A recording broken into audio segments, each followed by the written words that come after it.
Hello, everyone! Hello! Welcome to Board Game House, where I don't know what that means. three friends Just play board games on the internet for all of you. for you! It's Wednesday, so that means you get 2 out of the 3. Yeah. So we're going to continue what we started last Wednesday. Yee. We're playing Detective. Yeah. So, Also, in the middle of this, I'm going to be running to the door and getting myself food. Well, us food. So, we're going to be eating on stream again. hello Catskills, hello SoCal, hello Sunny, hello G. How's everyone doing this evening? So we are going to be continuing our playthrough of Detective, a modern crime board game. If you missed last week, we're going to kind of do a quick recap of the things that we learned. Because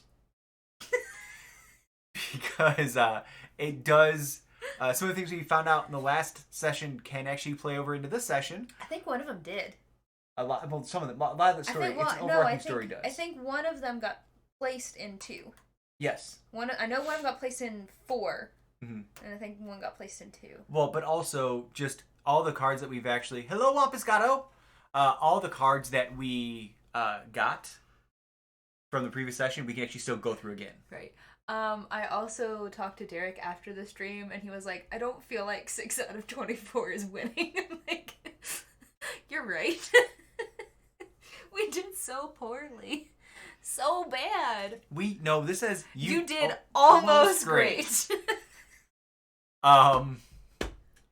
game's a lot of fun. We want you guys to play along with us, but again, this game does contain spoilers. So if you plan on playing it yourself, you may not want to watch. There is a website that you can go to if you want to enter the information yourself to kind of keep track of everything like we have, because they give us clues like fingerprints and DNA and soil samples and all kinds of stuff that we can kind of store and play with. Before we begin, a few quick announcements. New How to Play is up on the YouTube. Is Kickstarter Corner up there yet? Kickstarter Corner is not up there yet because I was having issues with it. It took forever to process, and then... No worries. Hello? Testing, 1, 2, 3. Yeah, the game gave us a participation medal. But I feel like we got a lot of information. I don't understand how we got 6 points. Did. Like, I understand how we got half the points. So it tells you in the rulebook how the points are. Okay. Well, we actually got 12 out of 24. We got 12 out of 24, but we lost 6 because of the stress. Of the stress. Oh, that's not the one I want. That's the casebook. Oh, that's fine. She looks that up. I'm gonna start pulling stuff out of the box. There's... Okay, so the main questions are worth the most points. Additional questions are worth the least. You'll automatically receive additional points for each piece of matched evidence you enter in the Antares database. And then you'll put the number of stress tokens in. So, and up here, after the game ends, each I don't know is worth 0, each wrong answer is worth -1. Gotcha. So, it is almost impossible to score the maximum number of points for each case. Well, that's good to know. Yeah. Because then now it feels less like they were like, Okay, so I'm going to set that over there, if you would. Just in the corner. I think that's where we had it last time. Sure.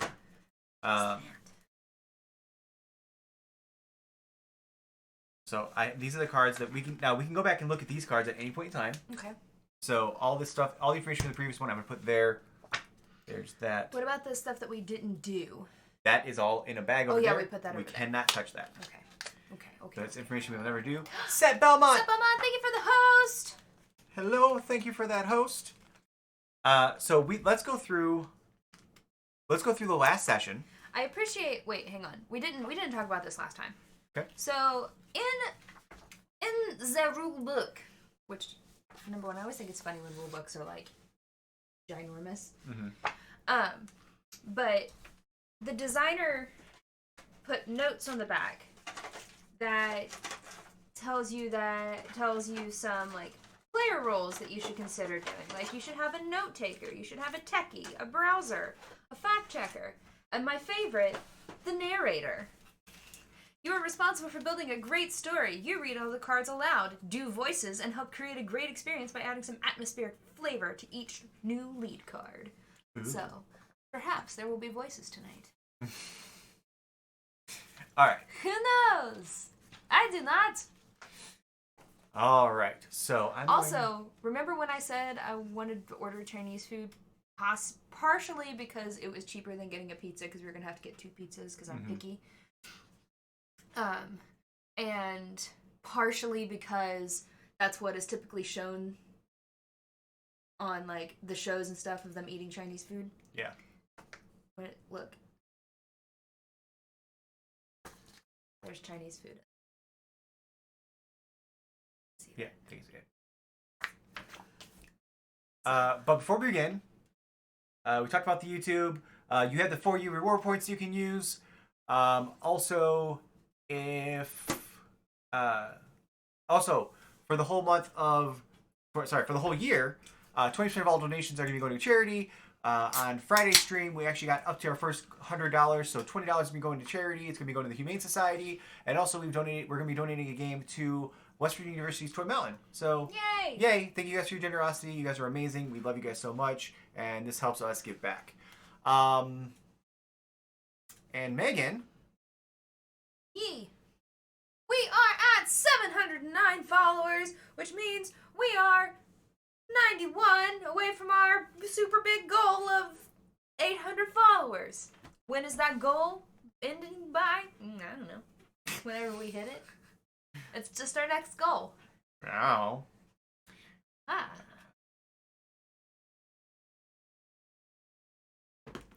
Okay. Sorry. Because we have to use the computer on this, I have to rechange how I have things set up. But I think we are good. I'm going to start the music.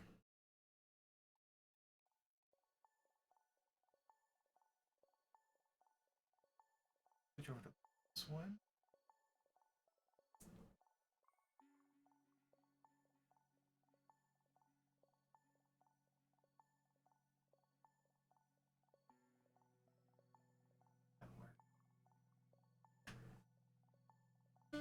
What would we do at 800? A longer dance party. I don't know if we actually have a plan. So I'm going to switch this over to the main. I'm going to do it this way. So we did solve the last case. If you missed it, it was the case of the gold watch. And things that we found out. You want to read the final report? Give me just 2 seconds. I'm responding to something. Sure. Oh. Ooh, what is that? 10 biddies from Catskills. Thank you so much for the 10 biddies. No empty cup. I'm gonna answer this because on the off chance it could be the Chinese food. Okay. BRB. Well, chat. You can hang out with me.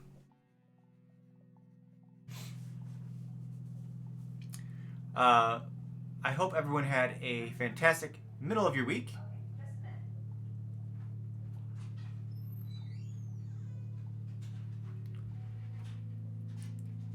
Nazis are still a pain in the butt.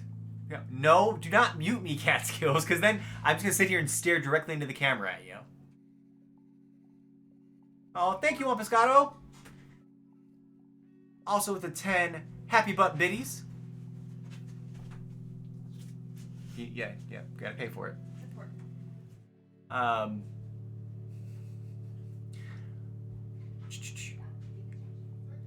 Other things. There's other things that are going on. I'm sorry, guys. My brain is all over the place tonight.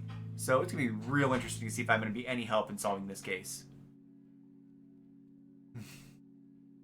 Eat? Yeah. I was in fact right, although it is odd to get a New York number. A New York number. Okay. Ran up and down the stairs. Okay. Still haven't finished this. Hey, Xanister.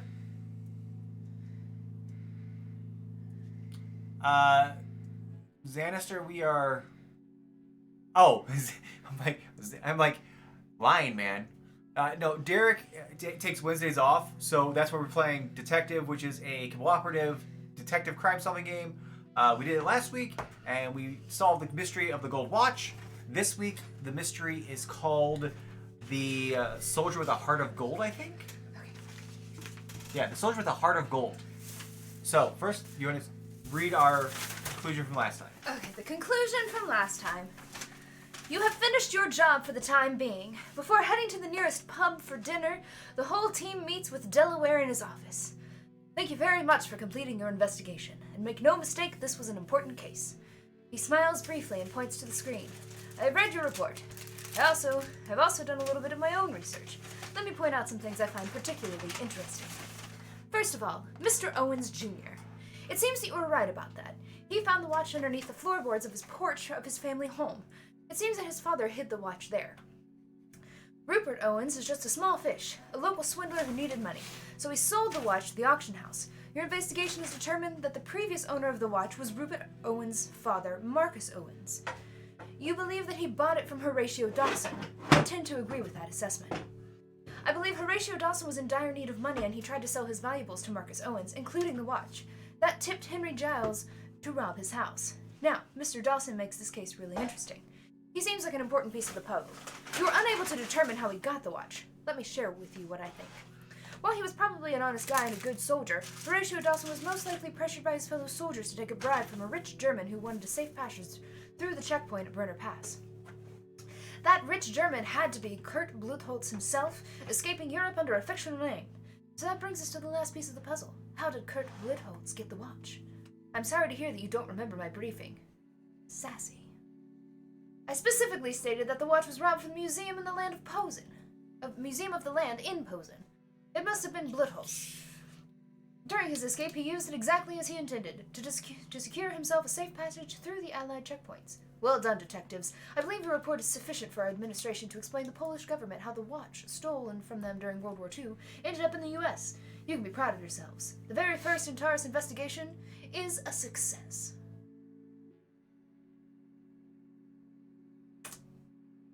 All right. Yeah. Thank you. Yeah. So, we don't have silverware. I'm gonna go grab silverware. Pull. I really thought that forks would be like a thing that would just get put in here. But apparently not. Apparently not. We've only eaten one other time on stream. What was that? Was it all the stuffed cats those got us? No, we had Chinese, but I don't remember when it was.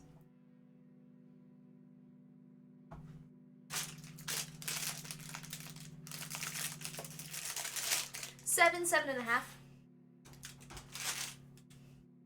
What's that chopsticks? So you're getting a fork. I want a fork.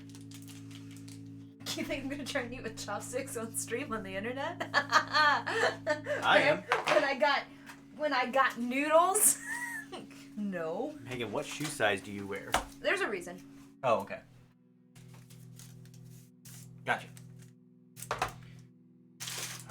All right. So, are we ready for the second case? Oh, hot. As Megan enjoys her thing, I'm gonna go to this one. Y'all, I love egg rolls. Because so we're now ready. That one. I get to the next. Case 2. There we go.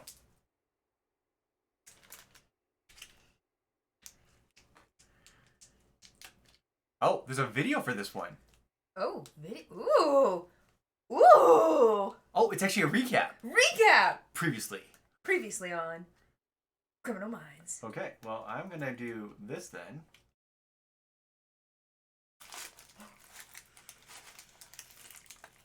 And... No worries, Wampus. Can I maximize this? On Detective, a modern crime. My dad came in once and asked me Megan, what... you're talking over it. Nazi officer You can pause it. I can't. Yeah, you can. My dad came in and asked me how tall I was, so it's not super weird. How do can I maximize this video?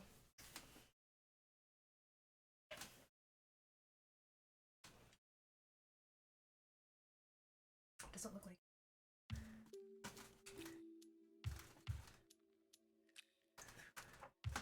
soldiers at Brenner Pass. War veteran found.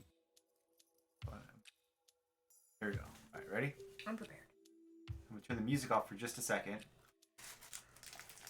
All right. If I need to turn the desktop audio up, just let me know. Previously on Detective, a modern crime board game. Nazi officer bribes American soldiers at Brenner Pass. War veteran found killed in his own house. The murder case was suspiciously closed. Case 2, the soldier with a heart of gold. Wow. So exactly what I just said. Yep.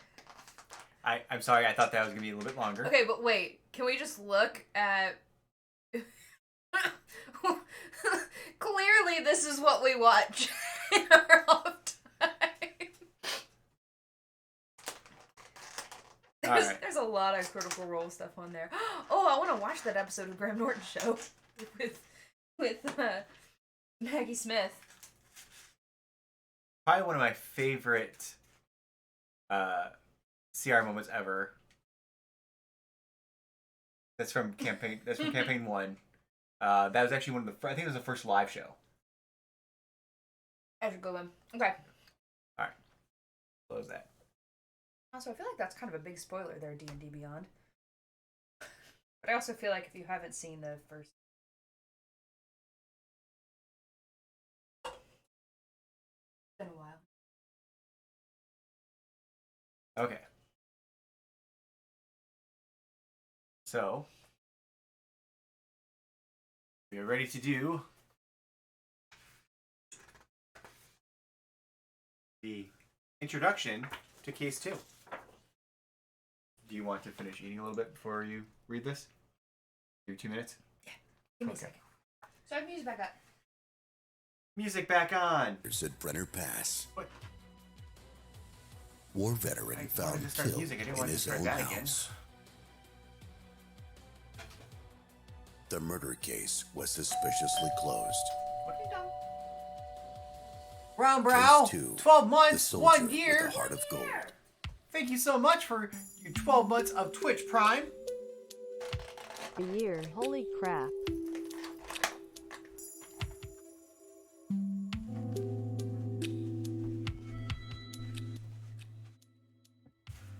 There you go. Thank you.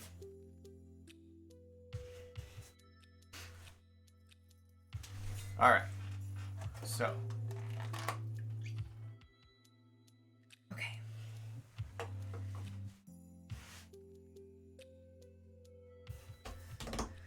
Introduction. Oh, this is a long one. Okay. In your hands, you have the second scenario of the campaign. This case is linked to the first and directly continues some of the plots you found there. We encourage you to use the notes made during the previous game and take out all the cards the team discovered in the first mission, for a quick reference of the most important facts and information collected beforehand. The case of the soldier with the heart of gold is more elaborate than the first. Great. There are more plots and dependencies among the suspects. Again, we encourage you to take good notes and create mind maps. How do you create a mind map? I don't like mind maps. Hi, Time Roller! hello, hello. Discuss, consider all You're going out in theories the hall because I'm not and having possible scenarios. Good luck. What are you nomming on, Steven? Steven has General Tso's chicken.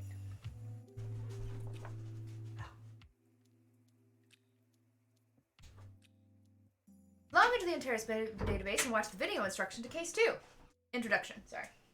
Then read all the plot cards collected for Case 2, starting with the lowest number and work your way to the highest, then read the following introduction to the scenario. What? Okay. Oh, these, the plot card. These. No. Well, these are plot cards. That's not a plot card. That's a scenario card. But wouldn't... Plot card. This is what it's talking about. Because it says collected. Oh. Then read all the plot cards collected for case 2. It's these. Okay. Starting with the lowest number. Well, we only collected one. We only collected one, which means we missed one. Slater's notes contain a lot of information, but they are chaotically scattered. There are not many of them, but that was part of the charm. They're supposed to make you remember things. You take them home and spend a good portion of the night on them. You're trying to determine what these names and surnames mean. Brenner is the pass on the Italian-Austrian border. Horatio Dawson served in the 7th Army, which secured this place in 45. Along with him, that Nick Torn guy also served in the 7th but didn't return from the war. Slater also mentions Buckman in his notes, which suggests that these soldiers had some connections to him. You will need to look more closely at this. The most suspicious thing here is that this whole issue with Brown, their boss. Why didn't someone ask about him? Does it have something to do with the events on the Brenner Pass, or maybe after the war? So we can learn more about Nick Torn and learn more about Brown. Okay, well, definitely do that. Yee. So further lead. Okay, gotcha. So those are options of things we have to do. Right. Okay, Antares headquarters, July 9th, 8:12 a.m. Eastern Standard Time. It took you a moment to discuss the recently completed investigation with Delaware. You also exchanged your observations with Jenny Robinson, the head of the 2nd Antares team. Before you noticed, it was already past 8 o'clock. It was time for the morning briefing. Hastily, you returned to your seats in the briefing room. Take your seats in the briefing room. The dynamics of this room always allows you to feel the moods of the particular departments. The IT specialists concentrate on their smartphones, waiting for the meeting to start, and for something that concerns them. The heads of the department are discussing something in the corner in low voices. Administration and HR are munching on cookies, sipping coffee, and taking their places at the corners of the table. The agents, with dark circles under their eyes, sit as close as possible to the entrance, looking through papers. Finally, Delaware enters the room.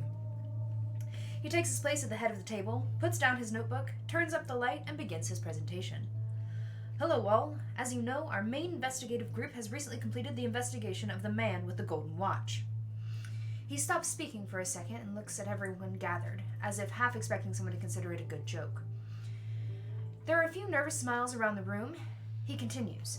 Everyone who was involved in this matter, myself included, think that there are a whole lot of holes in the story. There are a lot of holes in the story. On the screen behind him appears excerpts from Dawson's files along with the evidence and testimonies collected. That's why I would like us to pursue the questions raised in Mr. Dawson's murder. The matter developed before our eyes like a spiderweb. There are a lot of threads, but I would like us to focus on 2 in particular. We managed to establish that Nazi criminal Kurt Blutholz was probably in the same place and time as Mr. Dawson during his deployment. This is the most likely explanation of how the watch came to the U.S., but we still do not know everything. The death of his colleague, the soldier, remains a mystery, somehow related to the watch. The investigation of the murder was carried out hastily and quickly closed. We have reasons to believe that Dawson did not die at the hands of Henry Giles, though maybe you are going to confirm the official report.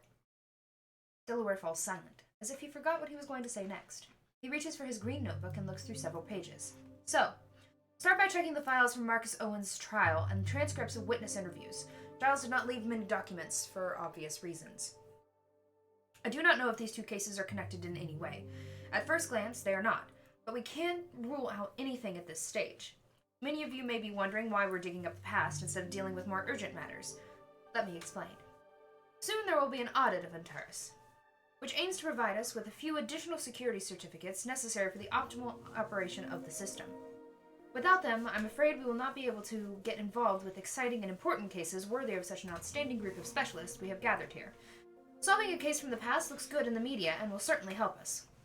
Unfortunately, the upcoming audit will mean work will not be possible for a while, and afterwards, I expect a sudden increase in the demand for our services. So we have to close the case of Blutholz and Dawson within a few days. I believe you can do it. Thank you very much for coming. I would like to talk with some of the leading officers privately. Move the time marker to 9 a.m. and add 4 authority tokens to the token pool. Okay.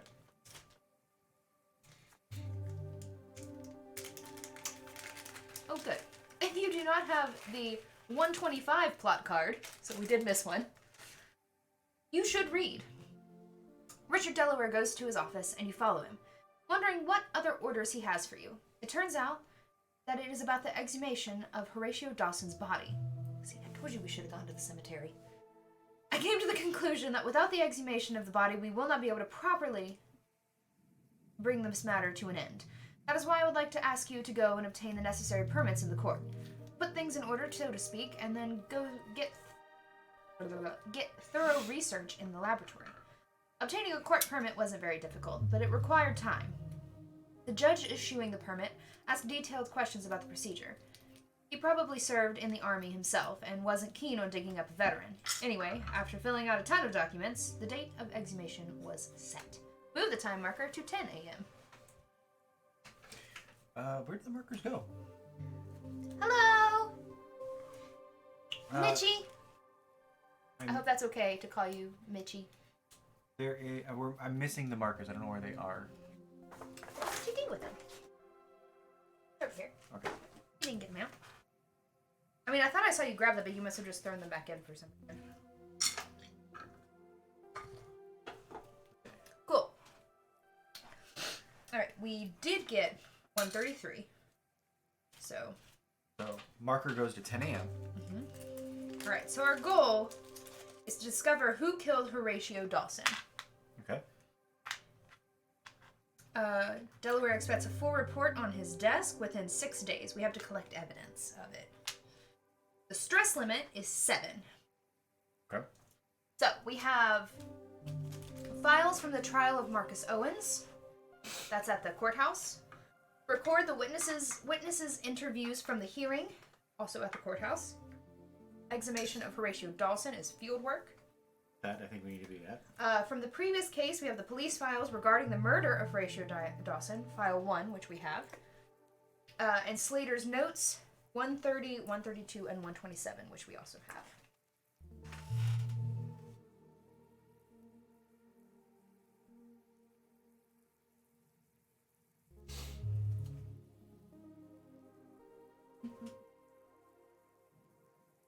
I think rice noodles might be one of my favorite things. I don't see those in here. Ooh, doggy nieces. What is it? Wait, 130. Sorry. 130, 132, and 127. Okay. Yeah, we got them. Alright. Our stress limit is 7. So we can't have more than 7. So first, do we want to keep the same? Do you want to keep the same people? Or do I switch them up? I don't know. I didn't really use my person's. I'll be honest. I'm confused because we didn't really use Our abilities. the abilities. I mean, here's the thing. So, like, these two have some good things.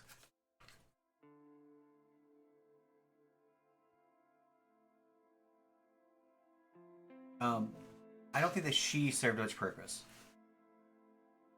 I don't feel like she served much purpose. No. I mean, she allowed you to do 2 things once, but She kind of is interesting. Julia Jacobson's been 1. Jesus, go. Ooh. So we turned into a wild, so that means So we don't run into that problem that we did last time, are we? Yeah. And Ben, you can spend 2 to add 1 wild to the thing.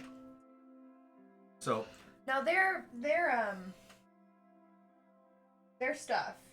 Does it reset every morning? yeah, every day. Yep. Okay, You so do you it once a basically day. have it once a day. Okay.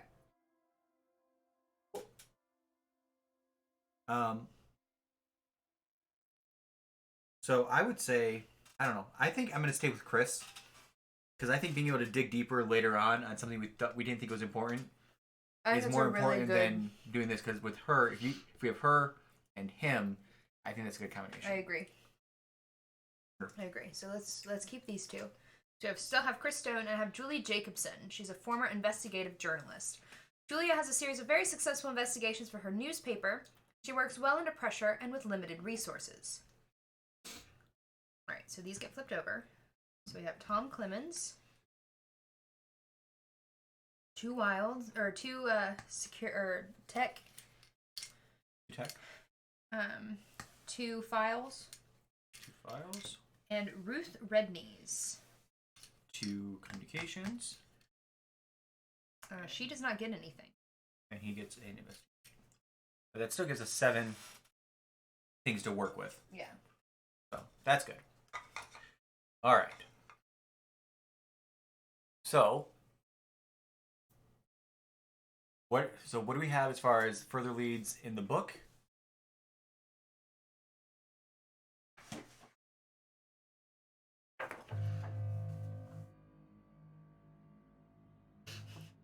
Further leads, we can get the files for the trial at the courthouse.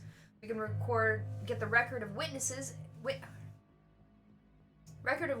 interviews from the hearing.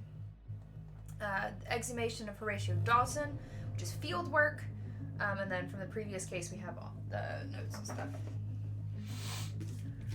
And then here we can learn more about Nick Torn and we can learn more about Brown. Both of those are at headquarters, which I'm assuming are going to be personal files.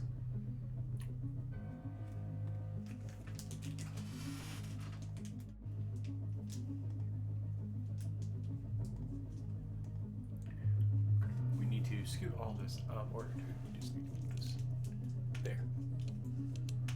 Okay. So I think we can start with stuff at headquarters. I do too, because we're at headquarters. So these are both things that are at headquarters, right? On that card? Okay. So, what are the 2 things we can do here? Which 2 things can we look up?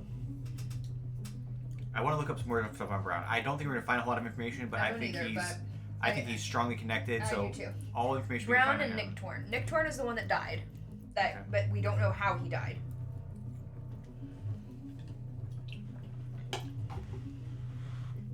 And then Brown Just the boss. is the boss. So do we want to start with Brown?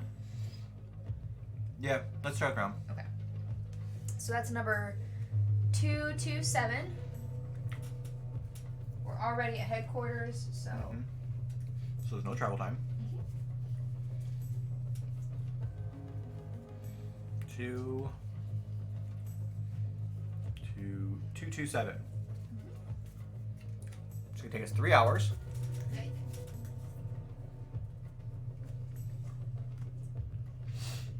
1, 2, 3.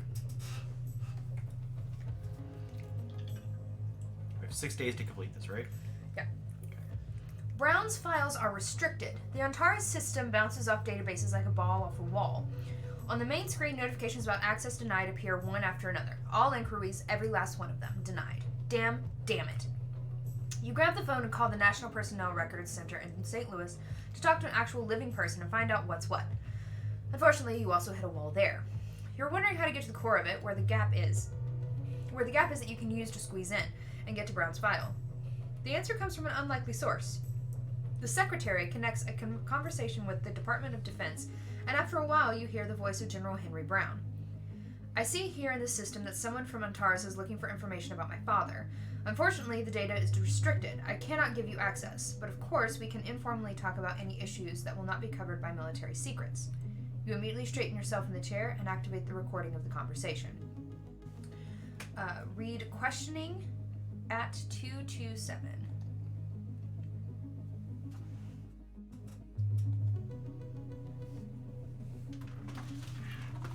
Dun dun dun.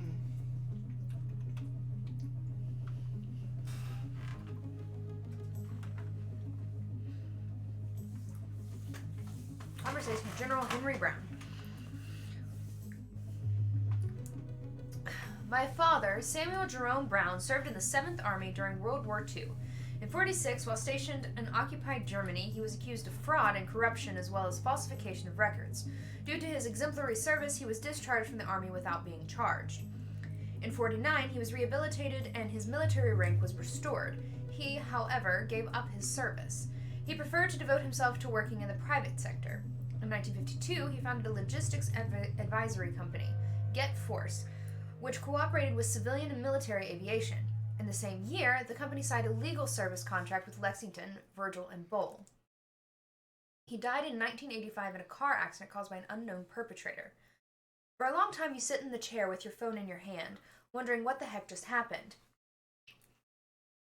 General Brown said a lot about his father. He did not shy away from uncomfortable details. This perplexes you. Did he attempt to stop Antares from digging up his father's past? Did he give you some insignificant information so you would stop looking? Or maybe he really didn't know anything else? I don't think that's when his father actually died. No, it's not. It said, remember, it said that he was in 85, and then it was an error, Yeah. and they changed it to 92. I'm going to go over here in personnel file.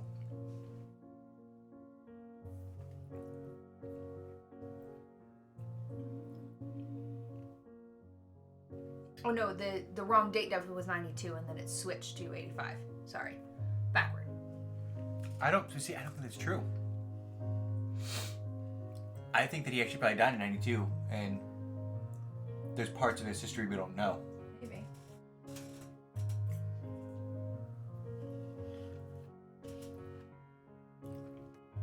Yeah, but there's a back to this card, so. Oh, okay. Something makes you feel that you need to look more closely at Brown. In the end, you decide to search in relation to Horatio Dawson. After all, his files mentions assaulting Brown. It turns out that Horatio Dawson and Samuel Brown had more in common than one first thought. Dawson ended his military career in 1955, when Brown hired him at his Gip Force company. Brown needed employees who knew about logistics. Dawson worked for Brown for 6 years until 1961. You reach the financial data, which appears to show that he was fired and received a large severance payment. This allowed him to build a house and a flower shop. You also find a press release from April 12, 1967. During a veterans convention in Richmond, Horatio Dawson attacked Colonel Samuel Brown. The text quotes witnesses of the incident, who argue that during the incident, Dawson shouted something about bribery and blamed Brown for the death of a colleague from the unit. Soldiers quickly separated Brown and Dawson, and the latter was then arrested by police. Colonel Brown has a bruised face and bled from his eyebrow, but did not suffer any serious injuries. So, we can get info about Lexington, Virgil, and Bowl at headquarters, info about Git Force at headquarters. We can inquire further into Brown at headquarters, or we can get additional info about Brown, which I think we already have. Yeah, we already have Samuel Brown. Yep. So.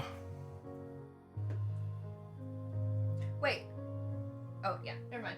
Sorry. I don't know. Why do I keep digging into this Brown guy, but I feel like we're up against a wall right now. Do too. So do we need to come at it from a different angle, or do we want to try to see if we can get more information by still digging down this road? Well. Because obviously they still had bad blood. Mm-hmm. All those years later. Yeah. Well, I mean, he was fired. Yeah, but it wasn't about that. They're yelling about the guy dying in the I feel like he was fired because it was the only way that Brown could give him the severance money to keep him quiet about something that happened with Nick Torn.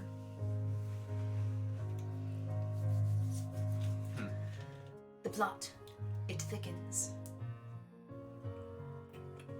Okay. So, Yeah, this music doesn't quite fit. I don't know. What are you thinking? Do you want to stay at headquarters and search anything else? well, we talked about learning more about Nick Torn, All right. but I kind of feel like it's going to end up in the same. Like I don't feel like we're going to find any information that we're going to be able to. I feel like that's one giant piece of chicken. Kind of is. So what are you thinking? Are you thinking that we keep digging into Brown? I don't know. We kind of look into his business maybe? So what else can we do that's still here at headquarters? Because we only have a few hours left in this day. We can get more information on Lexington, Virgil, and Bowl. LTD. We can get more information about Gip Force. Maybe we should get more information on Git Force.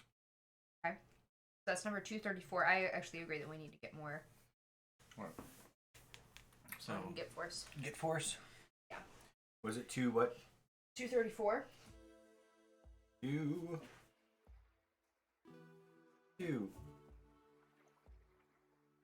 2:34. 3 hours.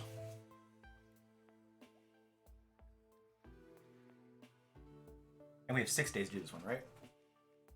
Is that what it said? Yeah. Interesting.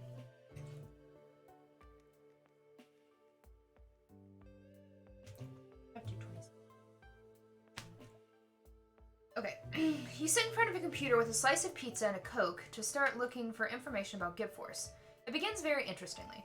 The company has no profile on social media nor a website. That right there, I feel like, is a red flag. Maybe not the social media, but definitely the website. Yeah. Checking the company register, it turns out that Gibforce has not existed since 1988. Less of a red flag. It looks like you will have to dig in the archives. Wait, if it hasn't existed in 1988, it means it closed 2 years after his death. Mm-hmm. Or 3 years after his death. Yeah. You put down the pizza, switch to the main computer, and harness the massive power of Antares to search. You define filters, queries, and start browsing materials fished out of the various corners of the tax office, courts, and Virginia State Archives. Gibforce was founded in 1952 by Samuel Brown.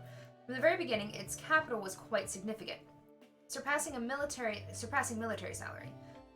Officially, the company dealt with consultancy in the field of logistics, cooperating with civil and military aviation. In 1985, Samuel Brown died, and his son, Henry Brown, then a captain, took over. Mm-hmm. He didn't tell us that. Captain Brown quickly sold Gibforce to Medical Support Foundation at about 20% below its market value. Over the years, the company showed increasing losses until finally 3 years later it was officially closed. There is no note about irregularities in the bankruptcy claim of the company or anything of the like. There are further leads on this, but we actually already have the further lead. What? But it has a thing flip over. It is a business card. That phone number's gonna come to play at some point. Oh yeah. 434-555-2476. Not gonna lie, I kinda wanna call it. It's not gonna go anywhere. The 555 makes it a valid number.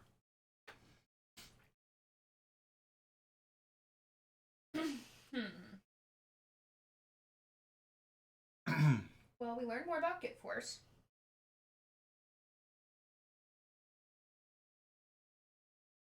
Well, next day. Yeah, I don't want to start gathering stress today. All right. So, do we want to just bite the bullet and go to get his corpse and get that whole thing started? Yeah. Okay. So, field work. Mm-hmm. That is number 203. Yes, Yep. we're grave digging. Grave digging. Legally. There you go. No crime. So this is 3 hours. 3 hours. 1, 2, 3. So we're at noon. When you arrive, everything is ready to start the exhumation. The cemetery staff has been waiting. You sign the last few documents and give the green light to start digging. Procedures seem idiotic. You have to be present in person so that you can witness the opening of the grave. After less than 2 hours, the coffin is loaded onto a special car and transported to the laboratory with a special police escort. You can finally get back to meaningful work. Meanwhile, the cemetery is overwhelmed with journalists. The press is expecting a statement from cemetery management. The caretaker stops you as you get into the car and asks for someone from the agency to get in touch with the press and answer their questions. You confirm that managing the press is on you and move on. So we can speak to the press. With the communications. I don't think we should do that. I don't know what good will come of that. I mean,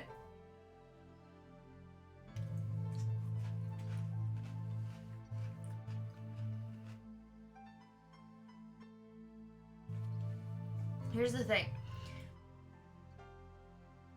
If Maybe- we maybe don't that's a- speak to the press, You know, rumors could start.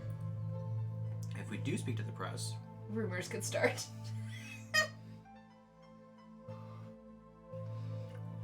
And there's also a chance that we speak to somebody in the press and they ask some good questions that it's like, wait a minute, how do they have that information? And then we can press them further. Yee.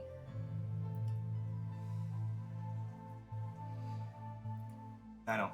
I don't know. What do you guys think? If you were the military... We're not military. Oh, sorry. We're FBI. Yeah. In general, in a situation like this, the FBI would definitely give a statement. It would be a small statement, but it would be a statement.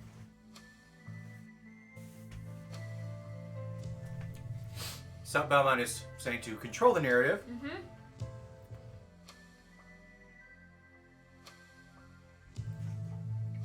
I tend to agree. All right, let's talk to the press. So we spin this. Yep.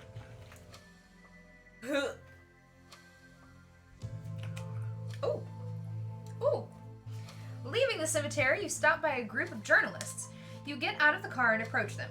They immediately flood you with questions. You answer, trying to calm them down and assure everyone that you're just trying to solve an old case. There's nothing dangerous happening in the city, there's no serial killer on the loose, or anything like that. You explain that you can't reveal much more for the sake of the investigation. You can be sure that there will be all sorts of speculation when the whole thing goes public. For the time being, it seems that no one has associated the activity at the graveyard with the Golden Watch. Problem solved. For now. Good job. Add 1 token to the pool. See, we did the right thing. Alright, so further lead is supervise the necropsy? Necropsy? Yeah, it's like an autopsy, but it's done really post-mortem. Really post-mortem? Yeah. At the lab. I mean... I kind of feel like we have to. if we're going to follow this lead, let's spend the whole day following this lead. Yeah, let's do it. Going to the lab. So that's number 223. Super dead. Hi, DK. Hello, hello, hello. No worries, buddy. We love you, and we miss you. 223. 223. The lab. Only 1 hour. Oh, yay! Didn't take long at all. Oh no. What? We have a choice to make. When you reach the lab, the coffin is already in place, surrounded by a team of criminologists, pathologists, technicians, assistants, and trainees. That's a lot of people around one body. It's getting so crowded that Leslie McNabb, your consultant, the forensic anthropologist, and the person responsible for the examination, throws out half the people by shouting and waving sharp tools at them. Mood. Eventually, Howard Pine arrives, slightly late. He calms her down and they begin the examination. After thoroughly scanning and photographing the body, a toxicological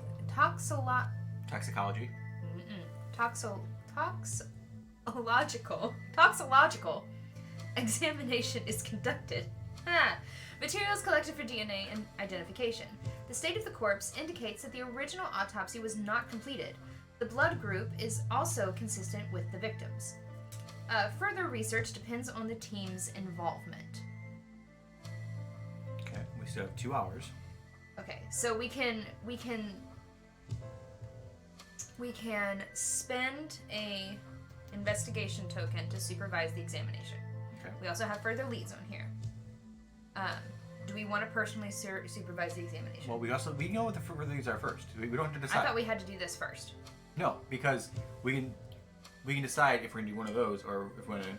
Oh wait, do we have to do that? I think we have to do it. I think in order of the card. I think we do. I think that we have to personally supervise. I feel like it's very important for us to.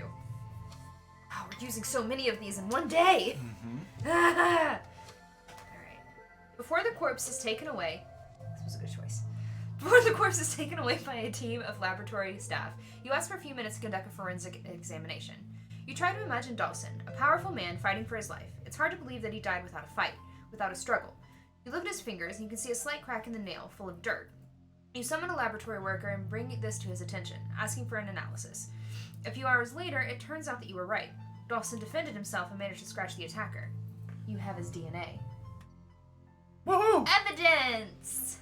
Blood sample from Horatio Dawson's nail. A drop of blood from the ORH group was isolated. So SDNA. Your first one. Wait. Oh, okay. You have it. Never mind. Sorry. Yee! We're doing well.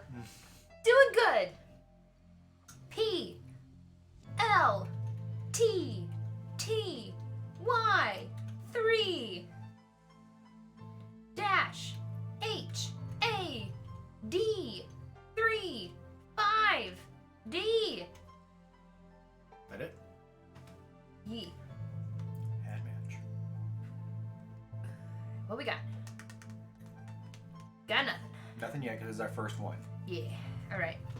We also get to add a token to the pool. Oh. Which is why I said we did something good. We did good thing. It's a lot of good things. Good choices are being made right now. All right. Okay, so now here's why I say that was a really good choice. We can either spend 1 token from the pool to get number 226, the lab, or we can spend 3 tokens from the pool and get number 226 and 226B, the lab. Yes. We're obviously spending 3 tokens. Obviously. So we're getting, what is this? 226. I'm assuming 226B is on the back. Yes, it is.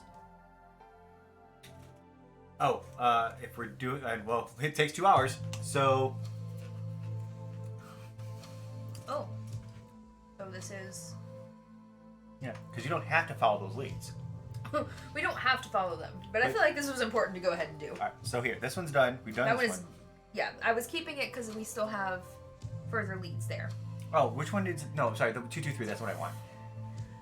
Yeah, this one is done, and this one is done. Okay. And that one we still have the leads if you want. That And one this we one is still- technically done. That one is done too.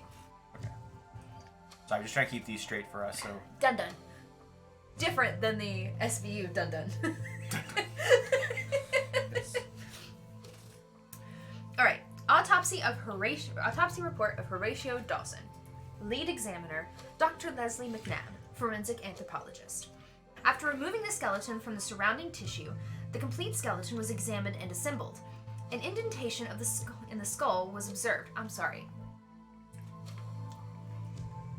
I know that we're doing this to figure out how he died, but it feels really disrespectful to take this man's skeleton out of his body. I'm just saying. This feels real wrong. And then put it together like a Put it jigsaw? together as a jigsaw puzzle. Just feels wrong. An indentation in the skull was observed just above the temple, indicating blunt force trauma. I feel like we kind of already knew that. We think it was the ashtray. Right. The indent appears to have been caused by a smooth, partly round, flat object. Ashtray. Conclusion, these marks partially match the metal brass ashtray. How many times can we say, zip the meat puppet for the truth?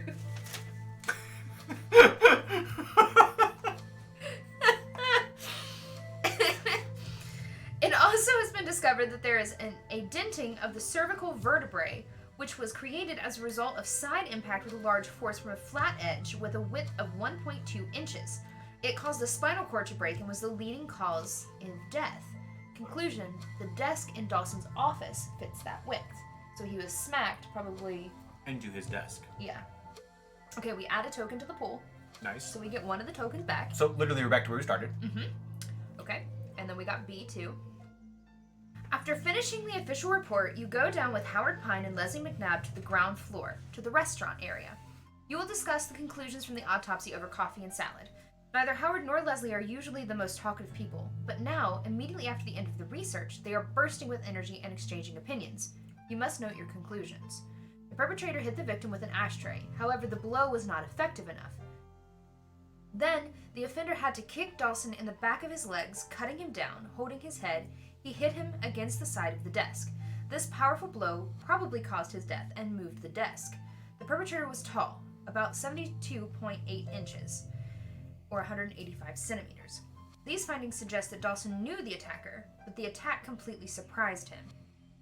Okay, so that means that the findings originally that whatever his name is killed him, the Gates guy.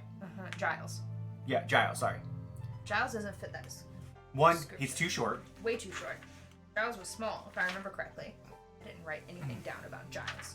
Well, we have information on him. Hold on. Personnel files. So, I'm gonna look at Giles real quick first, even though I don't think it has anything to do with him anymore. Yeah, he's too short. He's only 167 centimeters, and they didn't know each other. The blood type's wrong too. So if I go, Oh, yeah, the blood type was O. if we go here, height medium. But the blood type matches. Blood type matches. Height is medium. Which how many centimeters did I say the height was? 72 centimeters. 72.8 inches, which is what? That is 6 feet tall. A little over 6 feet tall, I think.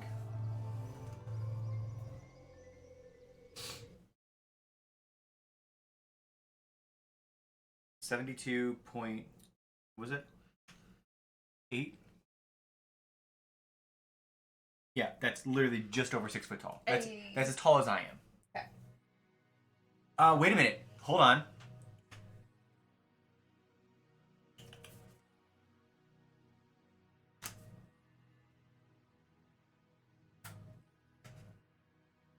No, that doesn't really give us the information I wanted. Never mind.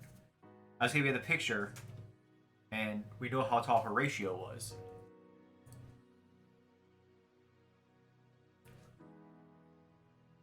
Ratio Dawson, how tall was he? He was 6 foot. He was 182 centimeters. So he was just slightly shorter then. Yeah, this doesn't give us a lot of information. I was thinking like maybe if the picture if they were all like this, but they're at different depths, so you can't really get that. I got you. Just a thought. I'm with you. All right. This was a lot of good information for day 2. Yes. And luckily, we didn't have to spend we didn't even get any stress to do this. All right.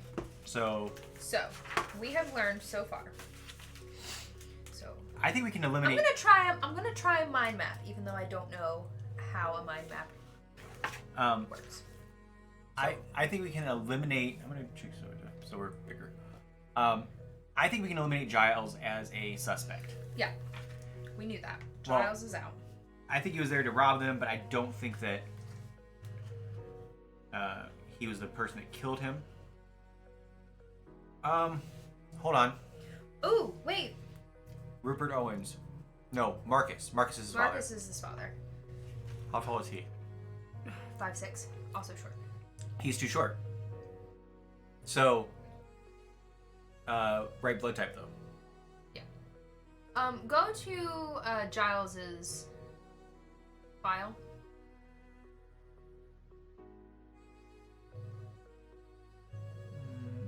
Henry Giles. Go down. Brought to death or an exchange.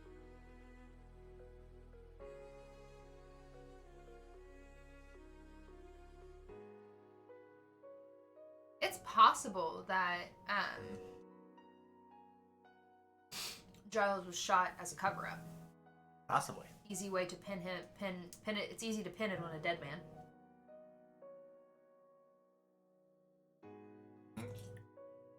All right. So I'm gonna move all the stuff around. So we're going back to the headquarters. We are on day 3. What other things can we explore or research right now?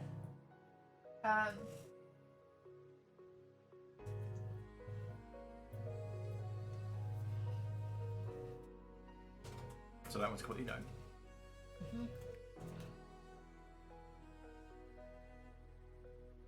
We can. So, at the headquarters, we can get info about Lexington, Virgil, and Bull. Who are they again? Lexington, Virgil, and Bull are the people who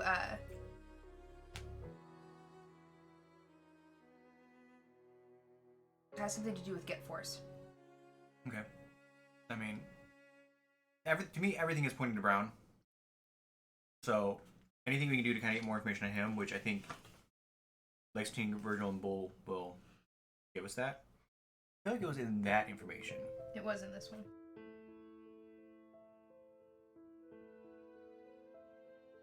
Things I should have written down.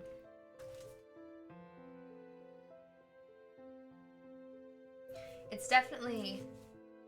It was in the questioning. So if we want to go to our questioning stuff, it's in that.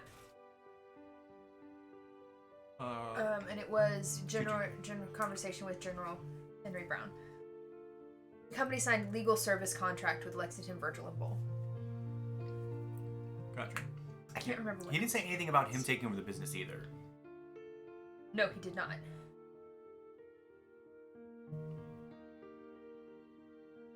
Alright. So, you want to look up some more information about Lexington, Virgil, and Bull?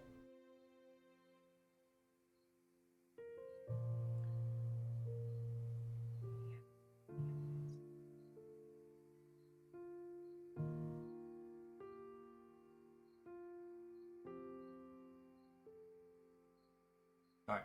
So, do you want to look that up? Yeah, let's look that up. Alright, so which number is it? That is number 228.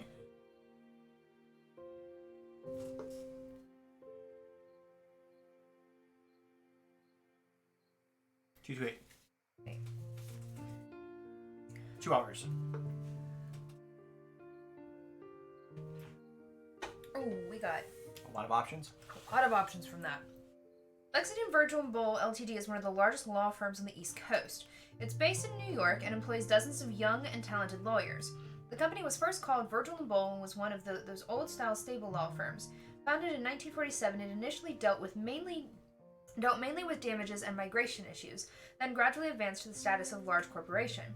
In 1969, lawyer Marcellus Lexington. Marcellus. Yeah. Hold on. That was No, questioning. That was someone's lawyer. Rupert Owens. Yeah. His dad's lawyer.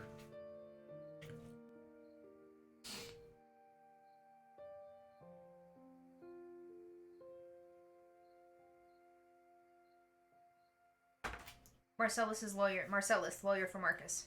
I wrote that down. Notes. Haha! Notes. Okay.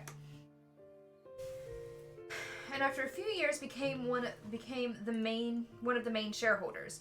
The company was renamed. The promotion was somewhat unusual since Lexington had passed the bar exam only 2 years earlier. However, the choice was apparently correct because Lexington brought with him a group of wealthy customers with huge influence to the company. Steel, oil, advanced electronics, specialized medical equipment, and pharmaceutical providers who did not appear in celebrity magazines. You find that the company owns shares in a number of smaller companies such as Veteran Protections, WeTrans, and Whitemore Attorneys. That sounds weird too. Well, we looked at it, something with an attorney. This has more information. Okay, it's just the Lexington, Virgil, and Bull.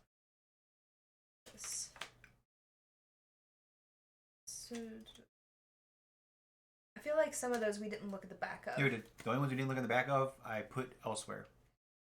They are. Where did I put them? I set them separately because we didn't have access to the back of them. All right, let me see.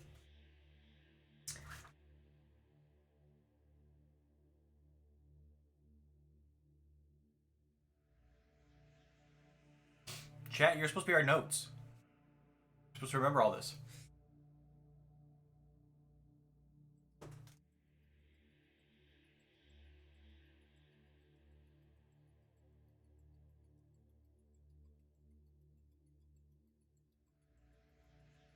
Weber and Son. Okay. Adam Weber is what you were thinking of. Gotcha. Okay. So that's where we were. Okay. So this on the back has the card. Okay.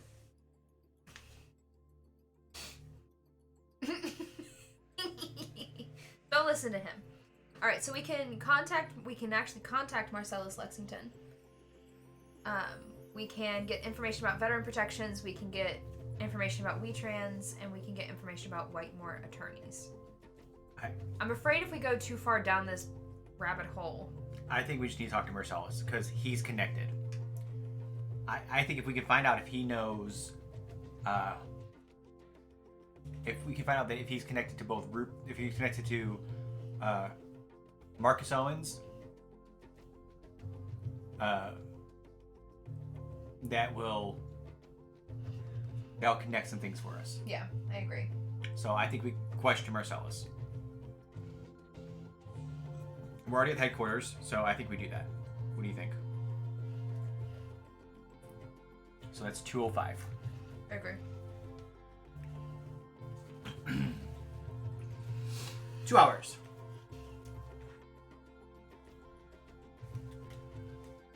Did you already move it? You show Lexington to the conference room on your floor and invite him to sit. The defendant turns out to be a tall man. He was probably bigger once, but now he's rather skinny. He has liver spots on the wrinkly skin of his skull.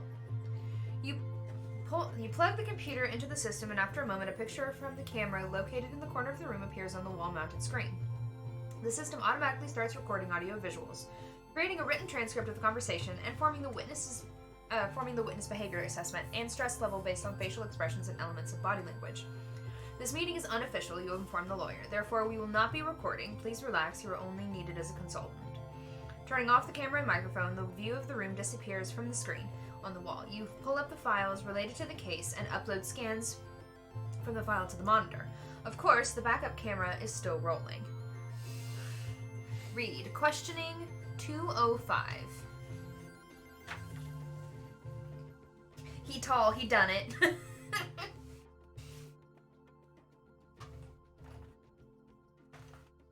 I'm interested though, 'cause 2:05 you said?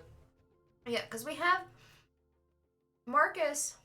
We have from Rupert that Marcus came home physically distraught. Like something was up that night. Yeah. Like, what was it?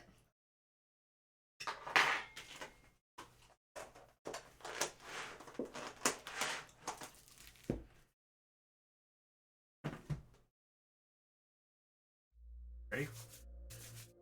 It's about Marcus Owens' case. You were his defender in '67. Yes, it was at the beginning of my career. The first major case, so I remember it. But Owens is dead now, you know that. He was killed in prison. Of course, there are just a few questions related to that case. It was a simple case. The prosecutor tried to associate Owens with assault on that soldier, but my client had an alibi and certificate of legal purchase for the watch. Owens was a small con man, but not a robber. His alibi was not strong because it came from his ex-wife, but if I recall correctly, someone confirmed it. Either way, he was not guilty of the assault, he continued. Owens was running a small pawn shop. He was just a small fish, though he was hanging out with a few really nasty types, especially that guy, Henry Giles. He was a dangerous guy, violent and ruthless. Owens testified that a man came to him and wanted to sell a lot of valuables. He said he needed treatment. It was mostly jewelry, but also some precious stones. Treatment?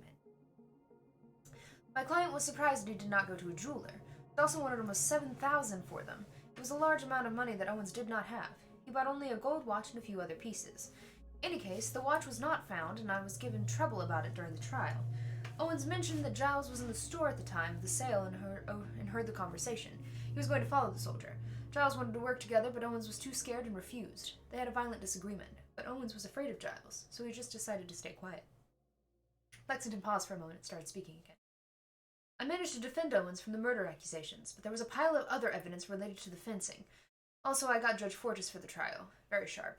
If he could, he would put a corpse on death row. Giles was aggressive. He pulled a gun out of the glove compartment while the patrol was following him. Owens shouted, terrified, and tried to stop him. But Giles shot at him, missed, then jumped out of the car to start shooting at the policeman. They shot him, and Owens was arrested. That's a lie. No gun was found in Giles.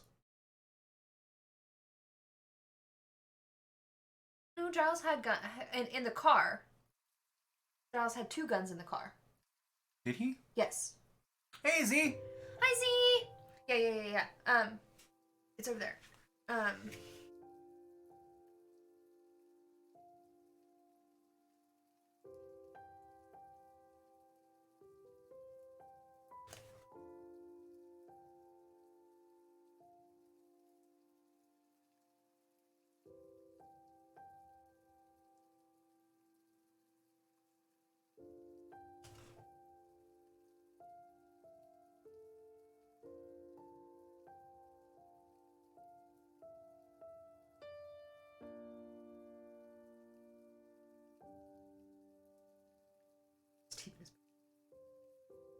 Always.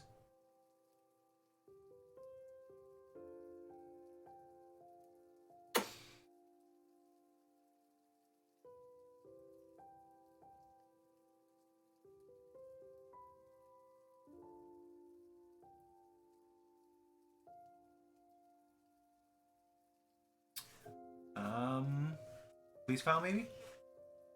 Hold on, maybe it's here.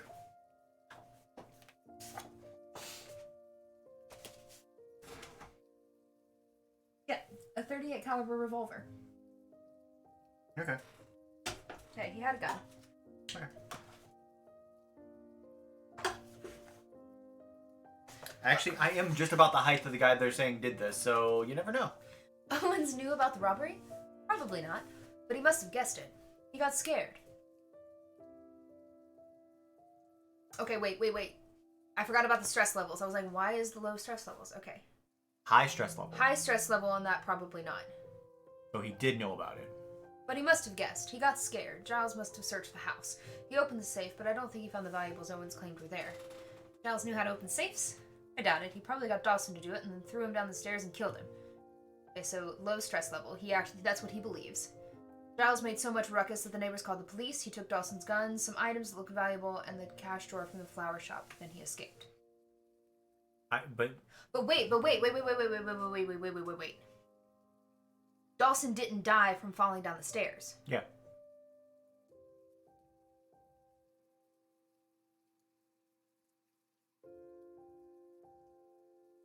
Oh, we got his personal file. Yeah, Yay. I'm just going to click on that.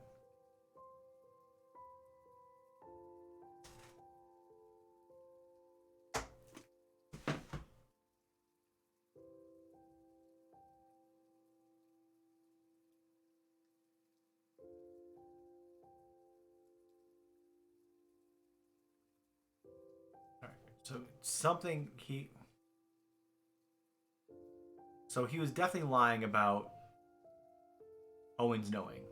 Mm-hmm.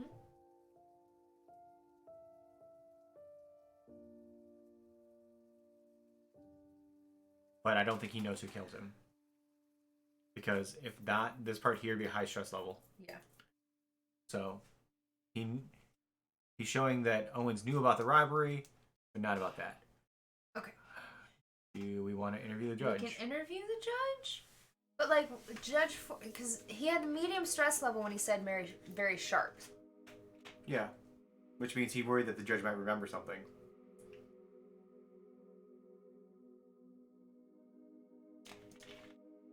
I mean, we're still at the headquarters. How many days do we have to finish this? 6 days. We're already 3 days in. Mm-hmm. Nervous. So halfway. Yeah. I'm nervous because I feel like we're going down that rabbit hole again. I don't think we are. I think we're right where we need to be because there's not a whole lot of other stuff we're supposed to look at right now. Right? We have the files from the trial and the record of witnesses. Well, what we could do is we could interview the judge, and based on what the judge says, decide if we want to go to the courthouse tomorrow and get the files. That's true. Would you like to do that? Magic Moves 8, well, yes and no. It is a, hold on, I'm going to get this off here real quick. So, there are physical components, like you have lots of cards that you read, kind of like a lot of Legacy games, like if you ever played Betrayal Legacy.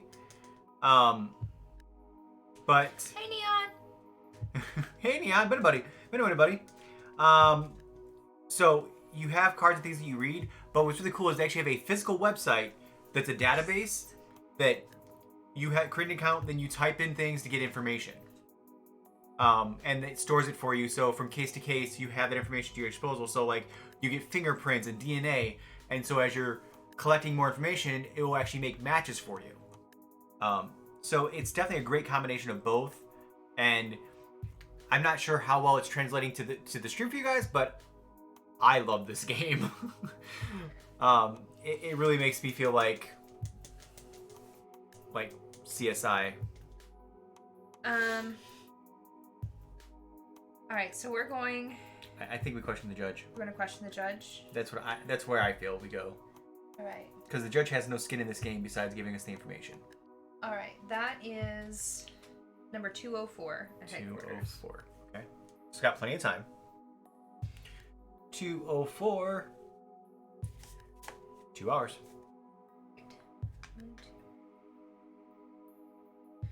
Alright. You sit down with a cup of coffee and enter a query into the Antares system. You're looking for information on Judge Robert Fortis, where he's living, whether he's still working, how to contact him, etc. After a moment, information begins filling the screen. You jot down the basic data in your notebook. Most important detail first. Judge Fortis died in May 2014. The rest of the information will require a few hours of reading. The computer brings up information about all the cases he heard throughout his career. The system lists his judgments, rulings, and every other detail related to his work. It's a bit overwhelming at first. While the Antares computers extract and search data from the Richmond courts, you check Judge Fortis' public life on your laptop. You find a few of his interviews and photos. You browse random headlines hoping you'll stumble onto something interesting. What catches your eye is that his son, Michael Fortis, is a very successful businessman in the steel and paper industries. His company, Fortis Industries, has acquired several contracts from the Department of Defense.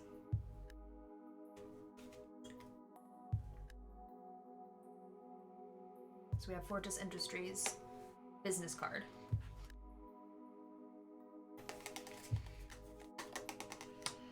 What's the address on there? 512 Charlemagne Street, Richmond, Virginia. Another business card, didn't we? Yes.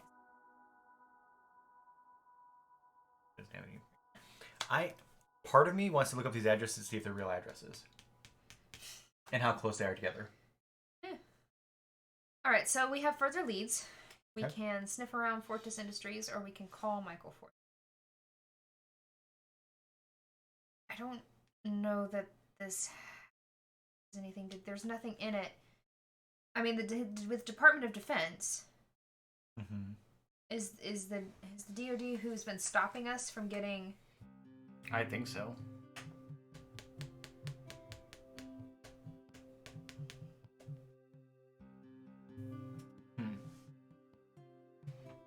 We have 2 hours left. 2 hours left. These have all been taking 2 hours-ish. Mm-hmm. So hypothetically, we could do one more thing.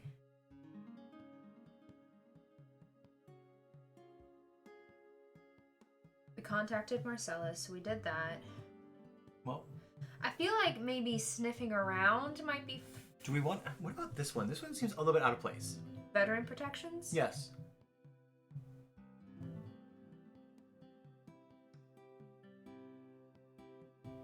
Out of all the information here, this one seems like it's a little bit out of place. I want to know what WeTrans is too. Oh, wait, no, it's right there. Yeah, veterans protections, WeTrans, and Whitemore attorneys. But we're talking about veterans. Yeah. It's something that Marcellus, the company, the Lexington, Virgil, and Bowl have shares in.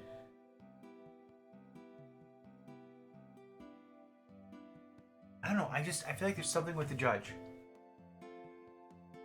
I feel like every time we get new information, you think there's something with it. I'm trying to stick on that path. Because the lawyer was more connected, as of right now, To Marcus. to Marcus. Well, Unless we can connect the lawyer to also... we can sniff around the Fortis Industries first instead of directly calling Michael Fortis, because why would we do that? Get information about his father.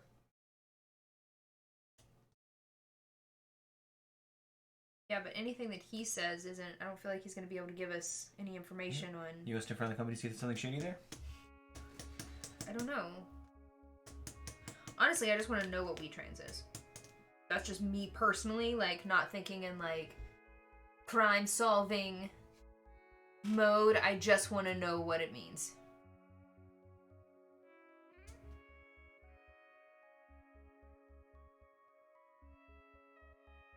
I don't trust the lawyer. Wait. What?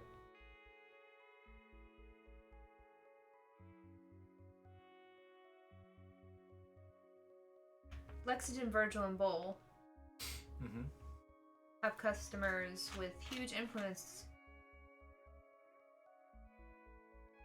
with steel. This is a steel and paper industries. Mm-hmm. If we sniff around, I bet you we find out that they're connected. I bet they do. That they are. You want to do that? Yeah. All right. Yee. Sorry. Sniff around side is what? 2, 3, 3. 2, 3, 3. He's only beat. 2 hours. Woo! Hey. Thick block. Okay. You sit down at the computer and start looking for information about Fortis Industries.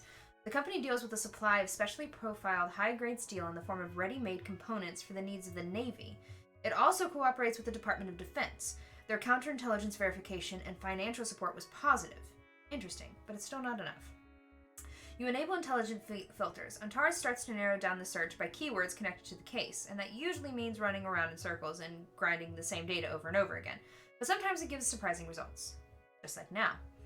In the year 1972 to 1985, Fortis Industries cooperated with a company belonging to Samuel Jerome Brown, a veteran of the 7th Army. They provided Git Force with various specialized transport components for assembly in airplanes and ships as Fortis Industries. Pelzar!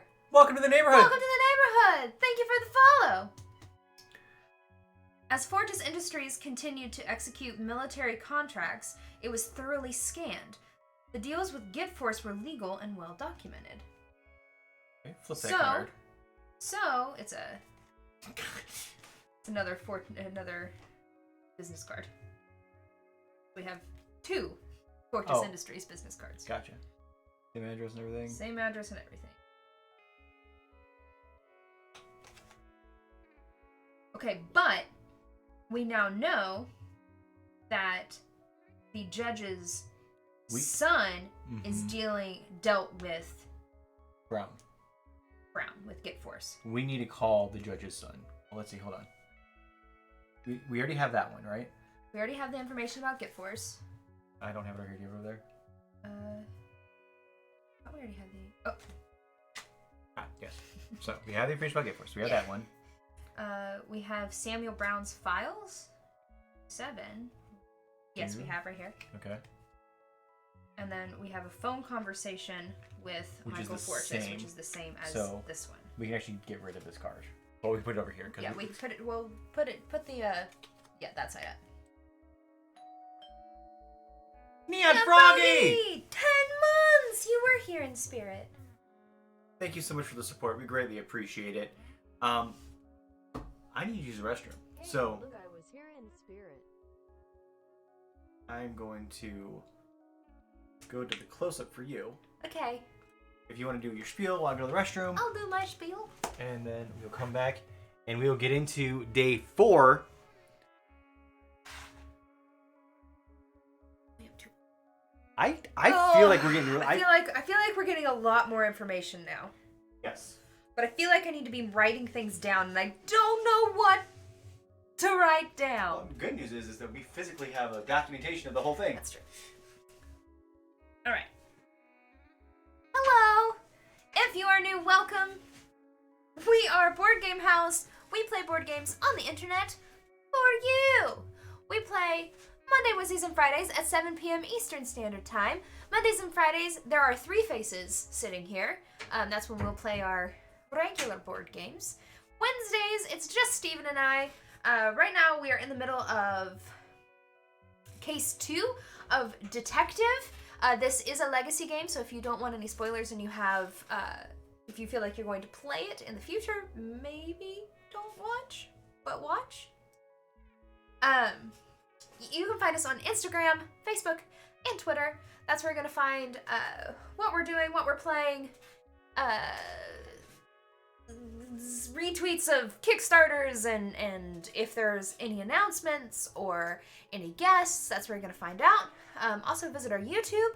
That's where you're going to find our How to Plays and our VODs for the weeks. There will also be some YouTube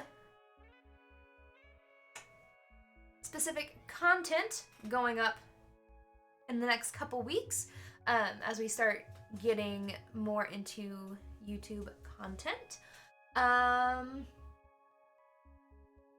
So if you are enjoying the stream, consider hitting that heart button. All it does is let you know when we go live.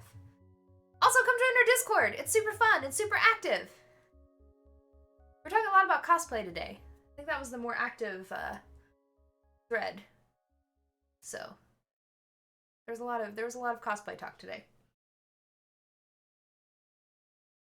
So come join us.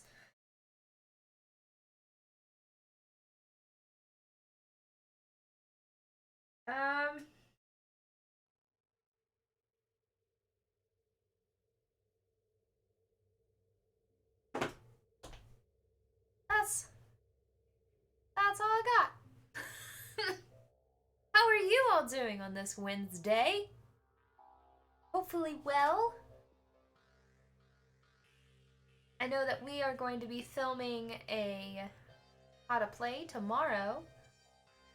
One that has already been written, just needed to film it. But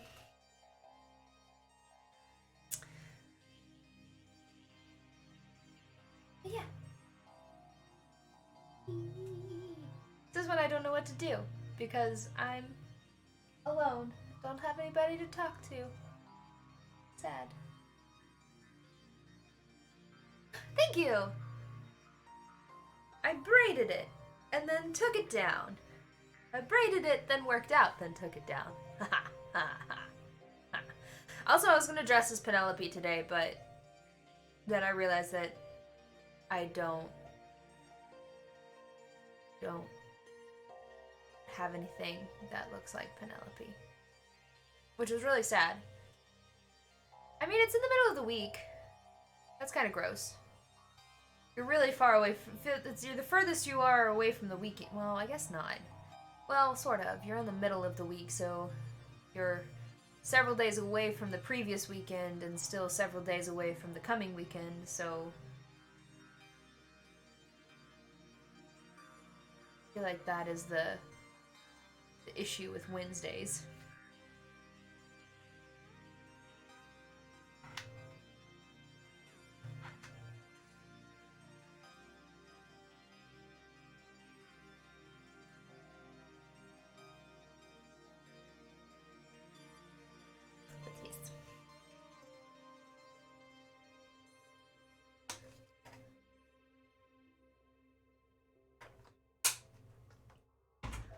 Yay! You're back. Hi, back. Want something sweet? I don't have anything sweet right now. That's okay.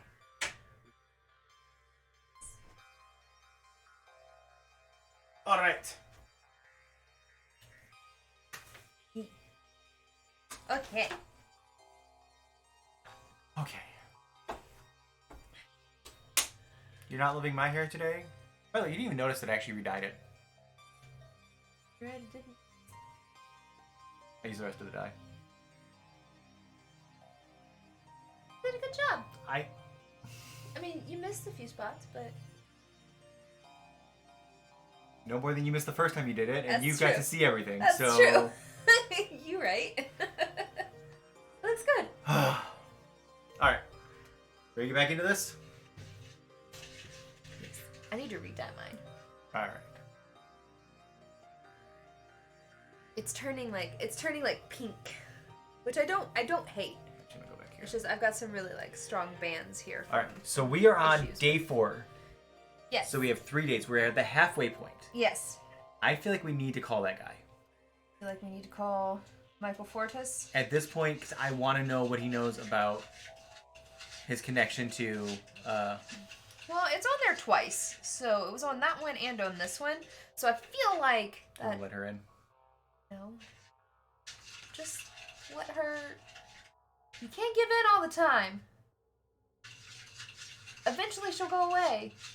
Link, stop it. If you yell at her, she's going to continue to do it because she knows you're in here. If you just ignore her, she'll go away. I don't like to ignore my kitty. Yeah, but then when you get in here, she gets in here, you get mad at her. So No, sometimes she just lays down and is cute. sometimes. Most of the time, though. She tried to climb on the microphone before we went live. She was cute. Also, I have a We also have food in here that I don't want her to get into. yeah. I have a picture that I'm going to post in the Discord where my cat was somewhere where she shouldn't be. So. Alright. So that's number 206. So we're doing that? Yeah. Number 206. Michael Fortis. We haven't really gone anywhere else. We've gone to the lab, we've done some field work. We've never gone to the courthouse yet. I We think we need haven't. to. 2 hours. 2 hours. You open the connection to Fortis's office. You greet his secretary, who appears out of the corner of your eye on the screen in front of your desk. The recording of the conversation is rolling, and the connection quality is quite good. The voice and behavior analysis of the witness are actively running. A list of questions along with a planned tree of potential new topics is on the separate monitor. Keyword search for anything that might be brought up during the conversation is on the screen on the right. Good preparation is essential. Fortis testifies that his father did not have additional notes on the matter he was involved in. Low stress level. Involved in at home. He does not recognize the name of Dawson or Owens. Also low stress level. He does know the name Lexington Marcellus of Lexington. That's medium stress level. The music got like super intense. Marcellus Lexington is the owner of Lexington, Virgil, and Bull. Fortis does not know anything about the case from 67, medium stress level, or any other case conducted by his father. 15 minutes or so later, the conversation comes to an end. You disconnect and check the data that Antares has gathered. Antares shows that someone was in the room with Fortis out of camera's view. Fortis twice hesitated while answering, and twice the computer caught someone's voice prompting in the background. Yes first, then no the second time. Yeah, we're gonna check and see who was in the room. We're checking to see who's in the room. Obviously, we're gonna see who was in the room. The voice in the background is very quiet. You determine that it's a man. He's whispering out of the range of the microphone. You won't get more out of this without giving the audio track to the specialist for further analysis. I don't know what I just said. You begin checking several possible links on the internet, hoping you will discover who was at the office. After a few minutes of research, your hunch is confirmed. The law firm representing Fortis Industries during several recent cases is none other than Lexington, Virgil, and Bull. Dun dun dun! You're willing to bet your life that someone from that firm was in the room and told Fortis what to say. Interestingly, the security company for Fortis' office building is Veteran Protections from Richmond! Right. So we can get more info about Veterans Protections. We also learn more about Lexington, Virgil, and Bull, which I think we already have. 228 is literally right here in front of me. Okay. And then Fortis Entries 223, which I believe is right here. Yeah. Or 233. Okay. So that card's done. This card is done. I didn't catch that. Oh, man. So I think veteran protection is where we start. Yeah. Okay, so we're still at headquarters. Uh-huh. I also think that we need to get to the courthouse at some point. To get the courthouse to get the files. Okay. 235 is Veteran Protections. What is it? 235. 235. It is the last card. Ooh. Only 1 hour. Hey! Another coffee. Okay, so this person might actually be me. Because they eat a lot and they constantly have coffee. It is not me. You wonder if it's actually getting better, if you're simply getting used to this sludge. My guess is the second. You put queries into the system and wait. The Antares computer, a powerful machine with a database that could possibly allow you to rule the world, delivers information about veteran protections. This is definitely me because that is something I would definitely think about. There isn't much. A security agency that employs, in vast majority, ex-policemen and soldiers, established in 1962 in Richmond. The agency was opened by Jeremiah Coxon. The executive director from 66 to 68 was his son, Gregory Coxon, but he resigned from this function to pursue a political career. The majority of shares in Veterans Protections are held by a law office in New York, Lexington, Virgil, and Bull. We get a token. All right, so we can get information on Jeremiah, we can get information on Gregory, and then we can get information on I don't think this is. Lexington, Virgil, and Bull. Well, we also can flip it over. That's just veterans. I don't think they gave us any information. I think that this is a dead lead. Well, Veteran Protections and Fortis Industries have the same phone number. oh really? They do. Yeah, 1494.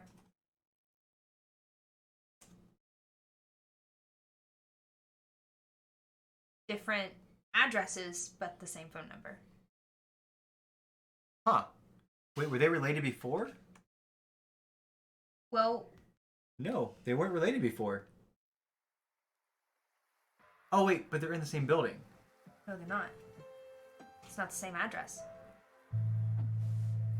But they were. No, because.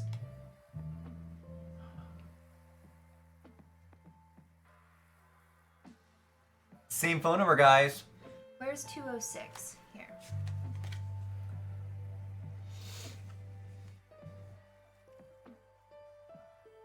The security company for Fortis's office building is Veterans Protections. But why would they share the same Why phone would they number? share the same phone number? Set Belmont to the case goes. Interesting. So. So we can get information on Jeremiah Coxon, we can get information on Gregory, and then we already have. Did I move this up an hour? Yes, because we had 2 hours for the first thing, 1 hour for that. Yeah. I mean, I'm kind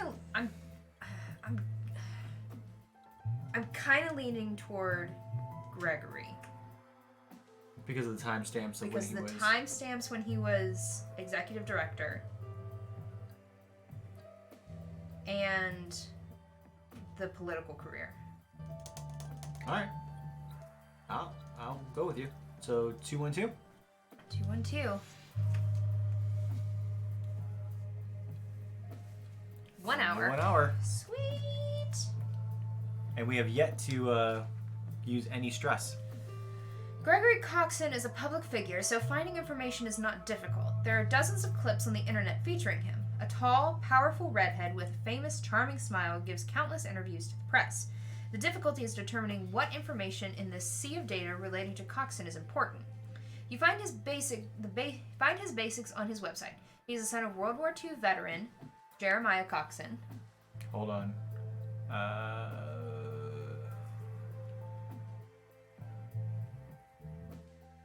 67. It's a date of death.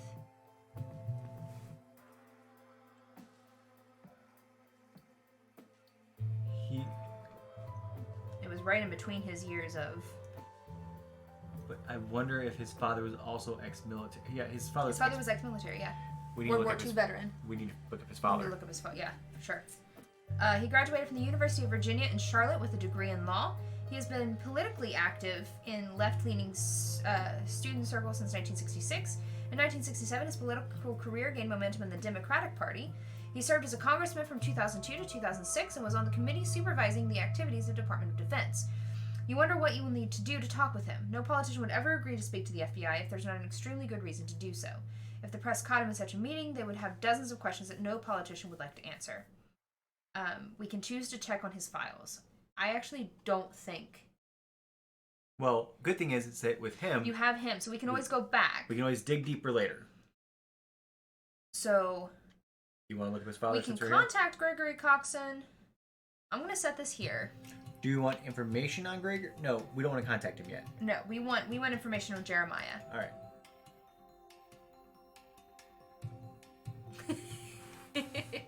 All right, we gotta, yeah. I wanna information on Jeremiah Coxon. Okay, so that's 209. 209. Hopefully another hour. No, 2 2 hours. Okay, That's fine. so we go to 2 p.m.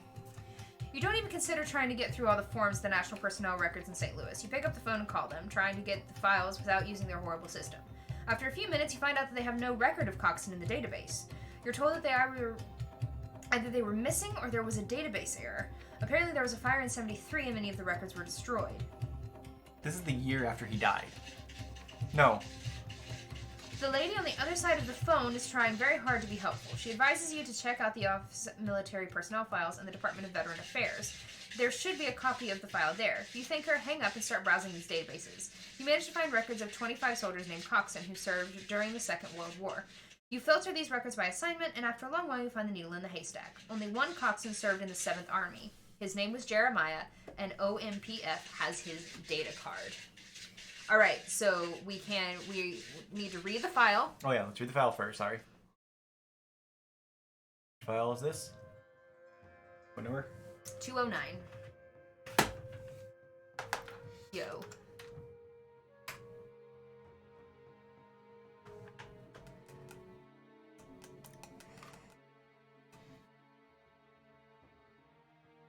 He was in the Husky operation. And undertone. Mm-hmm.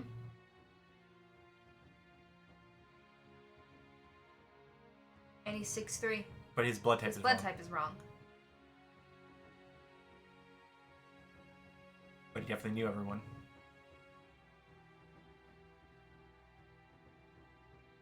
He's still alive. Mm-hmm. Do you want... We can check out the soldiers and the rest of the team. I kind of want to. We still have your Your ability to turn one of these into Ability. anything. Dawson's unit from World War II deployment in Europe is definitely important to this case. Since you already in the OMPF database, you decide to check out the remaining soldiers who appeared at various stages of the investigation. A few names come up: Horatio Dawson, Joshua Nicktorn, Jeremiah Coxon, Samuel Brown, and Russell Bradley.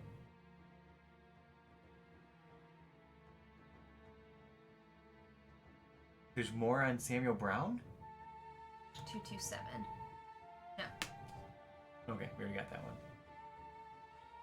Have well, we don't have 215. There is more on Jeremiah Coxon. I mean, we're in this rabbit hole. Hey there, Platt! Hi, Platt. Thank you for the 34 happy bud bits. Oh, raccoon. Oh, good. That gives me a chance to A raccoon. also Ooh, run to the restroom. I Have don't fun know if figuring I that can out. do a raccoon, but I will try my best. Certainly try. Yeah. I'll be right back. I don't know if I can, but I will try my best. It may not look like a raccoon when I'm finished, but we'll find out.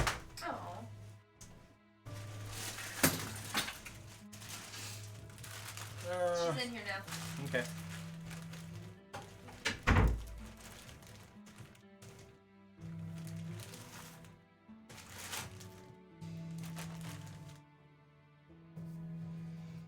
I'm literally going to be making this up as I go, so forgive me if it is not the best. And because I don't have any, gray balloons right now, it's going to be an orange one.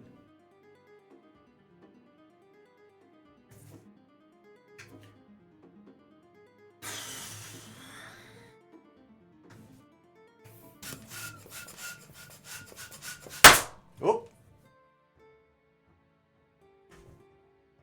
Bad balloon. Try again.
All right. Not my best work. Stripes in the tail. Okay.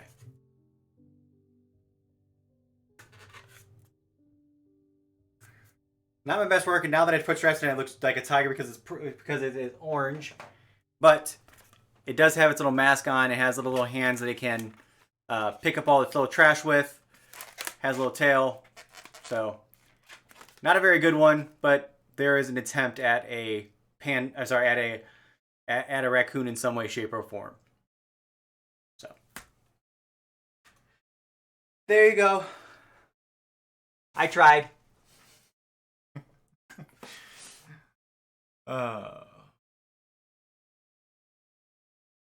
I hope you guys are enjoying this game. Like I said, I don't know how well it translates to the stream, but this game is a lot of fun, and there's a lot of information, and like you're trying to dig through it all, and there's just so much to look at. But you only have so many hours in a day, and it's a blast.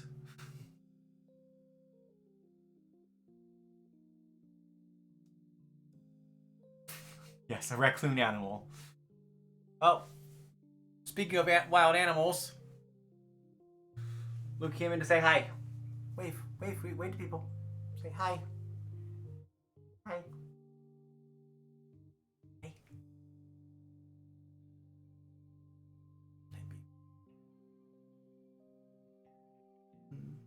Loves.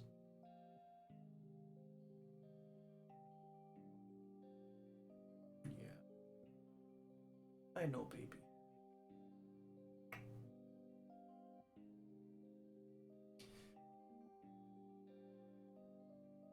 She actually loves to sleep on my neck, my chest and neck, especially in the morning when I'm supposed to be like getting up. Like the second my alarm starts to go off, all of a sudden she's like right on my chest, laying down, purring to make sure I don't get up, or trying to suffocate me. I don't know which one.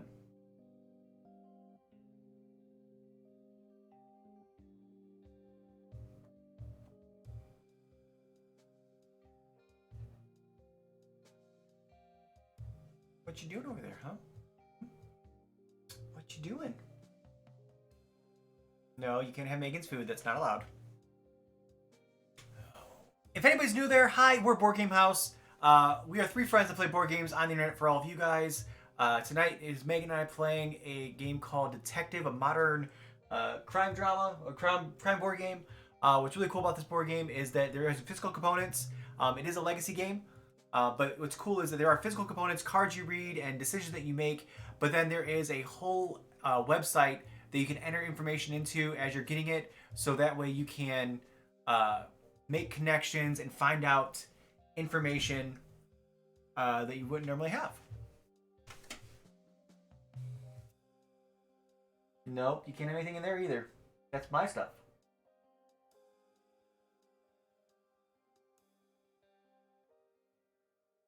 But yeah, thank you guys for hanging out with us. Like I said, I hope you guys are enjoying this game as much as we are. My raccoon was not very successful. I heard it popped. The first thing just, when I was trying to blow it up, it popped. So that wasn't really a big deal. Glad I wasn't in here. Yeah, it wasn't very successful. But I tried to give him a little mask and Looks little. like a tiger. Well, that's the problem is that it's orange, so it looks like a tiger. But I gave him little hands like a trash panda has, and a little mask. I mean, he's pretty cute. But it's not. It looks more like a tiger than it is. He's a little long, but Yeah, but it is what it is. I blew him up too much, so I couldn't actually do what I wanted to do. Are you gonna... Come on. shut up. Just so everyone knows, she's in the mirror right now reapplying lipstick because she ate food. Yeah, it's gone. So she had to make herself pretty for all of you. I'm sorry. I like to look nice. All As right. I walk around in yoga pants. That's fine. Go back here. Go here. Close up. All right. So we're at the start. No, we're still on day 4. Yeah. Okay. All right. So We want to start looking at the people. we can actually get more information on Jeremiah Coxon. Let's do that. Let's stick with him. Which, hang on. Where's the photo? The one that had the names on it? Mm, One of them had names. I think it was in there. it was on The back of one of those. Yeah. There. Coxon. Oh, shit. Yeah, let's get more. I think we should look up those two people. So, he's in there right there. Joshua, that's the guy that didn't come back, right? Nick Torn is the one that didn't come back. So, let's look up Coxon. Coxon. That's gotta be. We think that's Brown. That's think a it's name. Bradley? That's a name we haven't had yet.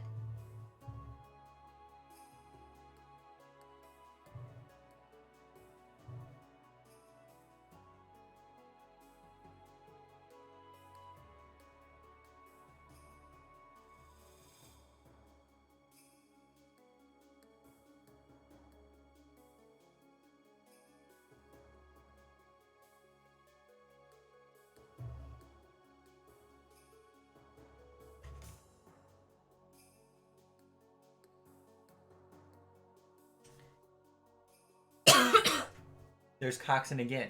Yeah, Coxon. I say we stick with Coxon for right now. I say we stick with Coxon for now. Okay, so 215.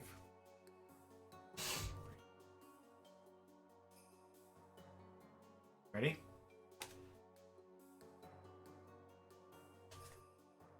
$3 Dang it. Dang it. That's a stress for us. That's fine. That's only one. We can get up to 6 for this one or 7. 7. It's only one, and we're on day 4. Accessing the military record of Jeremiah Coxon was tedious. That was only the beginning. You put a string of queries into Antares and set the system to search the archives for answers. Where he lived, where he worked, what happened to him after the war. Whether he had any problems with the law, how much tax he paid, did he travel a lot. 2 machines busily crunch the data while you look at headlines and download the most interesting results and records to your laptop. They are instantly shared with all the team members at the same time. After the war, Coxon moved to Maryland, and in 1946 he founded WeTrans, transport company. Nearly 10 years later, he also established the Veterans Protection Security Agency based in Richmond. So that explains why they would have the same phone number. No, but it was Fortis that had the same phone number. It was not WeTrain. Oh yeah, it wasn't. Where's Coxon? Where is it?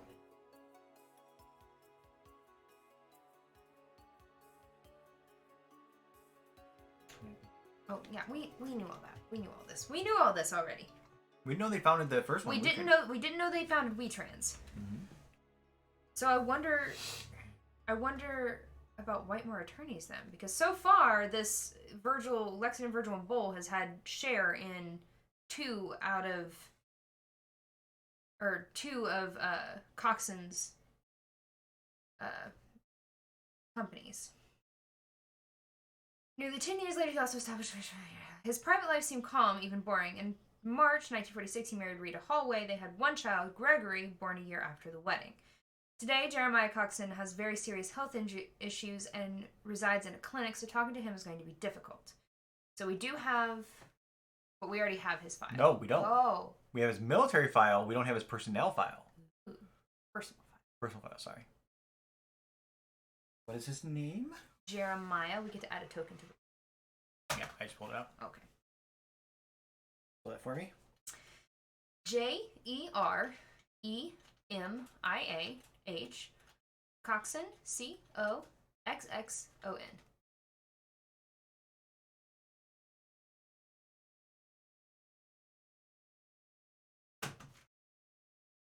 Okay, so we actually can also get Gregory Coxon's, which I think we already had this Witness to a murder investigation of Russell Bradley and Ernest Bradley. Russell Bradley Was the other name.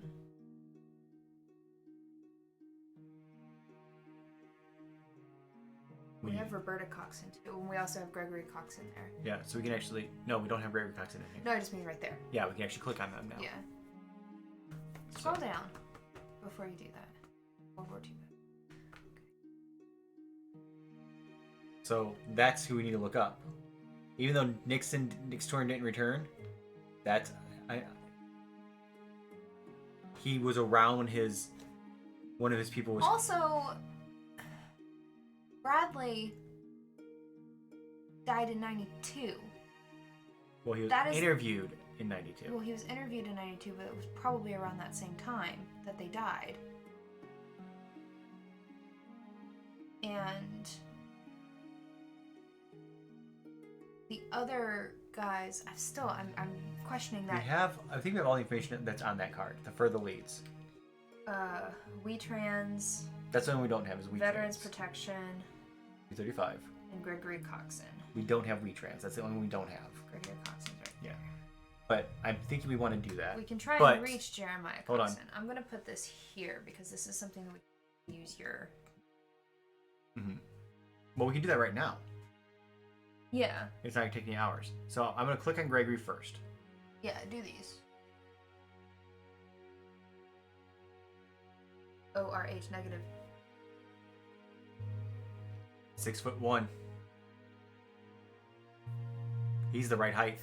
He's the right height, and I'm pretty sure he's the right blood type too, but I don't remember off the top of my head. Where was that at? Right here? No, that's just a No, sample. where was that?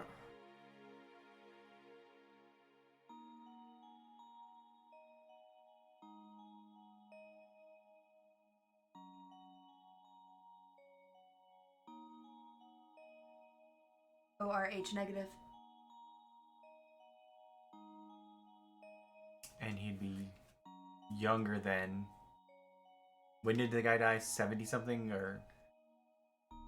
When did Horatio Dawson. When did he die? It didn't say. Rachel Dawson died But, ooh! 67. So he would have been 20 years old. And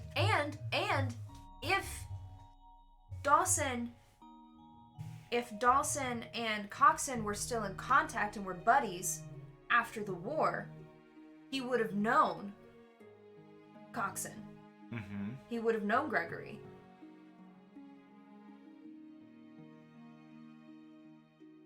Yeah. And he would have been 20 years old at the time.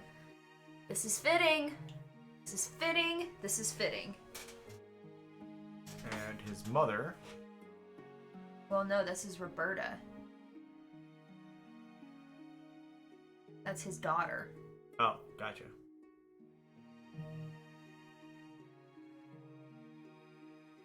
That's his father. Yeah. Okay, so we don't have Rita's. We have Roberta's, which is his daughter. Something, yeah.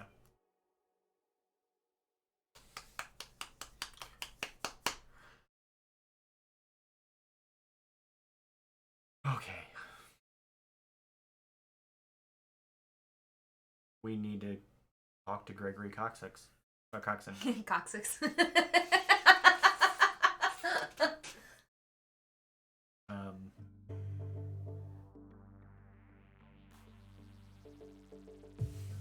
No, the difference is I know where the coccyx is, and I know... Alright, so which of these have we done now? Okay, so we haven't tried to reach Jeremiah Coxon. I don't think that we should... I don't know. We could try and reach him. I feel like we need to. But I do. the problem is that he's got health issues. I know, but he might be willing to talk now. But again, I don't...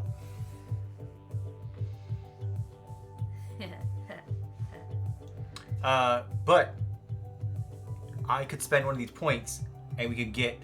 We could check his file. Because now he's a much more important person of interest. Yeah. So I'm going to do that. You gonna do this now? Yes. Okay. So we spend this, and this, Okay. and let's check his file. The note saying that Coxon served on the Defense Department's supervisory committee gives you an idea. People who have access to these matters are usually subjected to strict clearance analysis. You ask Antares about the procedure a congressman must undergo in order to become a member of the Defense Department's supervisory committee. Bingo. Every committee member must be subjected to a preliminary counterintelligence analysis before gaining access to DoD records.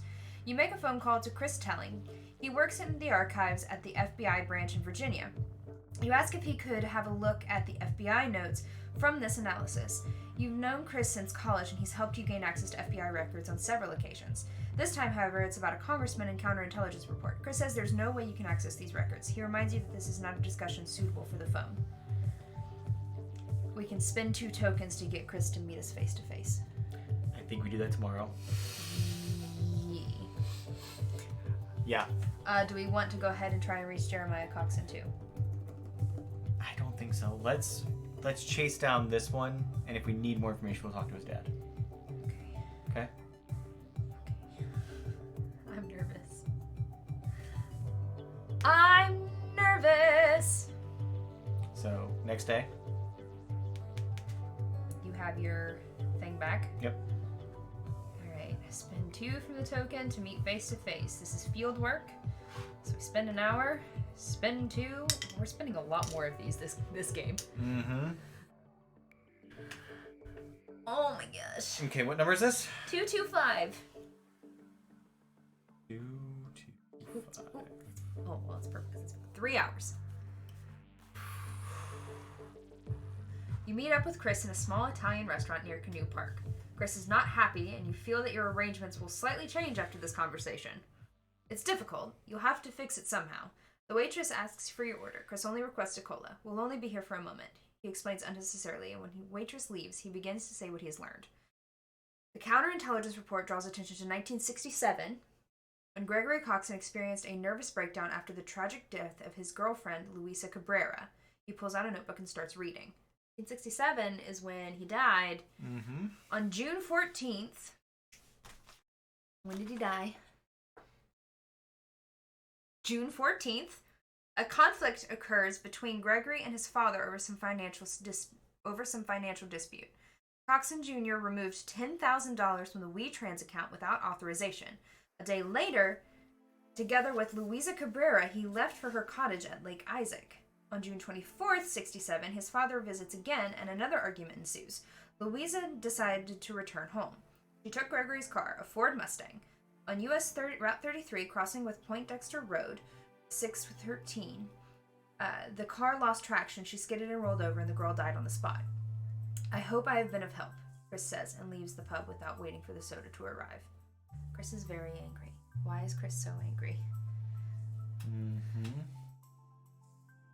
Alright, so we can get a police report from the accident, or we can get information about WeTrans. He was trying to run away.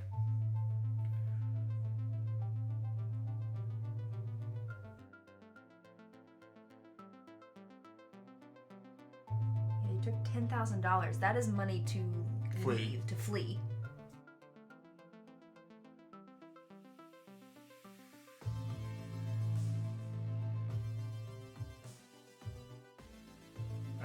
I wonder if the brakes were cut. This is a lost traction. I don't think that's how that works, Belmont, but I could be wrong.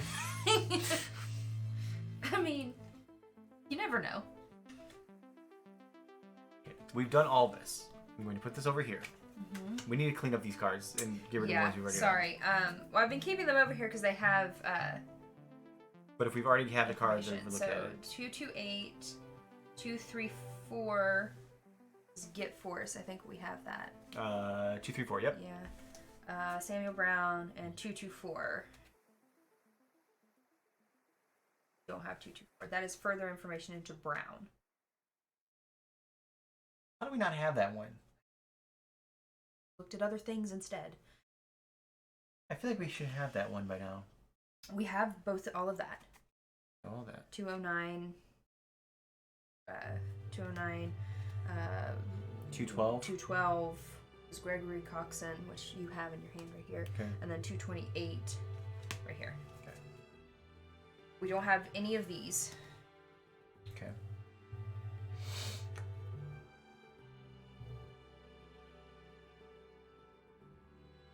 Dang, 220. Do we have 227? Okay. There are actually 2 different things here for Samuel Brown. Just FYI. 224 and 227.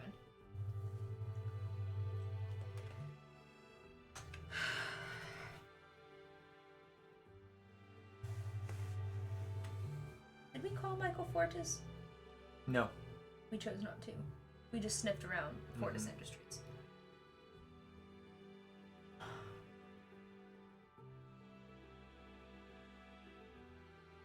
Alright, well, we can get the police report from the accident. We can also get. We never did go and get to the courthouse and Oh yeah, we haven't been to the court. get that file. The file? The oh, trial. It's of the trial. But I don't feel like we need to. Well, there might be some information in there. Some facts about the case that came out that we don't know. I say we look at the police report first. I'm worried that we're going down the wrong path, but if you want to... He fits all the things! No, I mean as far as chasing down about what happened to the car accident. Sometimes an accident is just an accident.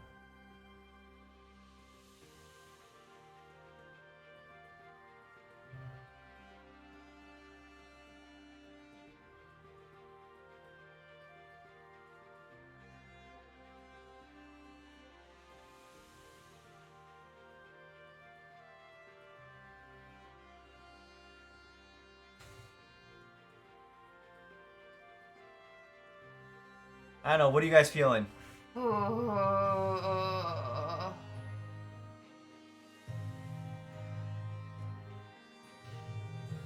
I mean, we can get information about WeTrans. I just don't think that's necessary. How many places have WeTrans on them? 1, 2. 2, These 3. WeTrans. two. All the same card. Mm-hmm. I feel like if 3 cards are pointing us that direction, we should at least look at it.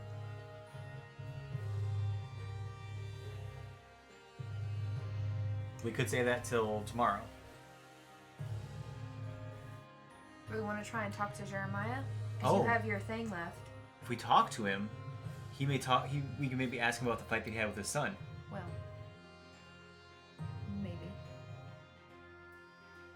Things that I would ask, but will the game let us ask? That's true. I mean, I think we should try and talk to him. if so we I do that, think it's gonna you spend this and Oh this. no! Which is fine. Ooh! All right, ready? Oh, okay.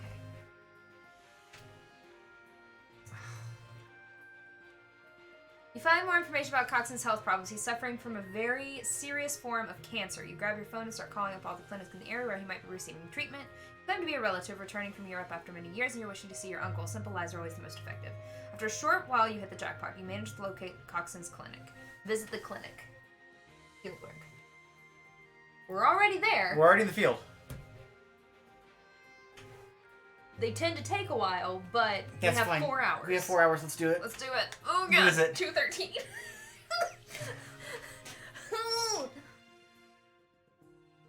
4 hours. 1, 2, 3, 4. You arrive at the clinic where Coxon is staying. You park in the guest lot and head in to see the receptionist. You flash your badge and tell her you have an appointment.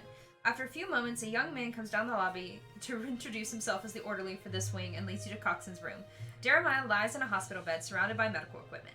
Ruth Blair, his lead doctor, is also waiting for you. Dr. Blair is very reluctant to allow discussion. Only a few minutes, she stresses. Mr. Coxon is on strong painkillers due to his progressive cancer. Coxon sits up with visible effort. His voice is weak, but his words exude firmness and self-confidence. He waves a hand toward Dr. Blair. Having one foot in the grave does not mean I can't answer some of the goddamn FBI's questions. He exclaims, turning to Dr. Blair. Or will you magically cure me so we can speak later? Sassy. I like him. Read questioning 213. I feel like if we had to dig so deep for this, there's going to be some information here that we need. I'm nervous. I'm so nervous. 213.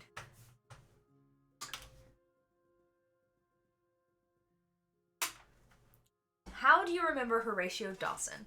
Dawson was my buddy back in the forces, but what of it? He wanted to dig things he should have stayed forgotten. He always was a damned Boy Scout. Medium stress level. He and Nick Torn, another Boy Scout. High stress level. You know, guys with rules. What happened at the end of your European tour? By the end of the war, we were all done with it. We knew the Soviets would take Berlin sooner or later. No need to stick our necks out so much. Everyone was thinking about going home. The others got loaded in Germany. We were sent to the ass end of nowhere. Low stress level. Those weeks were boring. Medium stress level. When did you last meet with Horatio Dawson? Dawson visited me just before he died. He wanted to borrow some money. Medium stress level. But do I look like some bugging philanthropist? He started yelling for no reason. High stress level. Insulted me in front of my wife and son. That wasn't a pleasant meeting. I thought of him as my buddy. He saved my life during the landing, but there was no need to make a ruckus about this German. I don't give a fuck anyway. Not about Brown, Nick Torn. Okay, so every time he talks about Nick Torn, it's a high stress level. Or the rest of this shit. I'm gonna kick the bucket soon anyway. Suddenly the door opens. In a swan walks a smartly dressed woman with a briefcase in hand. Good day, my name is Winona Whitemore from the Whitemore Attorneys. Nyah! Please cease Mr. Coxon's interrogation immediately. My firm represents the Coxons. The state of his health does not permit any further conversation. Here is an expert opinion. She takes out a bunch of papers from her briefcase and hands them over with a smile. And this is my phone number. I would ask that you not contact my clients without consulting me beforehand. If Antares wants to speak to Mr. Coxon, please go through the proper channels or we will have to meet in court. Whitemore spins around and moves toward the exit. She suddenly stops, turns around, and adds, I don't think I have to stress that nothing that Mr. Coxon said today can be used. I will not agree to testimony that was obtained in this meeting to be used in any way. This is accurate music for this moment.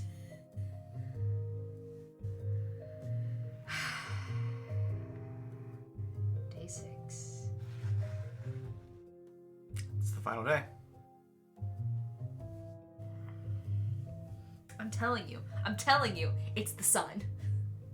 I think it is. It was. Wait, is that a different thing about Brown? 227? No, 227 we already have. We have 227. Yeah, we have 227. So do we want Nick Torn since we're here? We have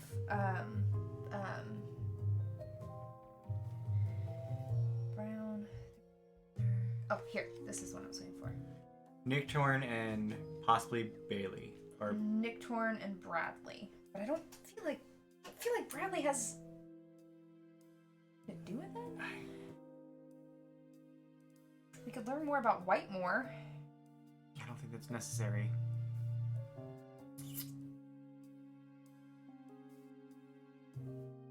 We could call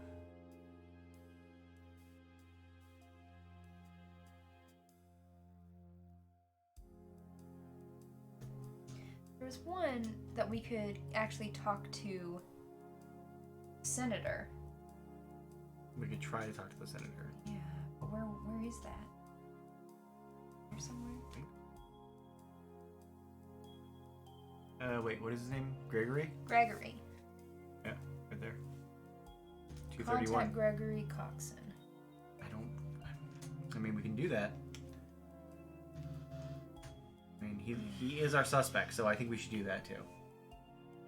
I think we're staying at the headquarters this whole time.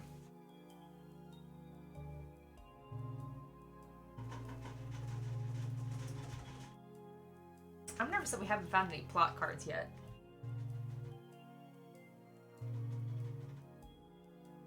Did we do his file?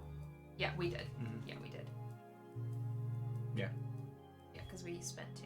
Wait, meet face to face. I mean, do we want to give him a call? Start our morning that way? I don't know. He's our prime suspect. We need to talk to him. I know. Yeah, let's talk to him. All right. What is it? 231. 231. See, there's a plot card in there. I know there's a plot card in there. We haven't found it yet. We're not gonna be able to do this. It's 1 hour. You connect with Representative Coxon's office and ask to speak with him about an urgent matter. After a dozen or so minutes, his spokeswoman Winona Whitemore calls back. Of course, Mr. Coxon will be happy to help the FBI in any matter. Please contact me by email. You know for sure that tabloids are just waiting for the congressman's photos with FBI agents. He cannot meet you personally without damaging his reputation or generating rumors. Thank you for your understanding. I'm waiting for an email. Bye. To summon Coxon to Antares, you will need strong argument. We would have to spend 5 tokens to get him to come we to don't the have. headquarters.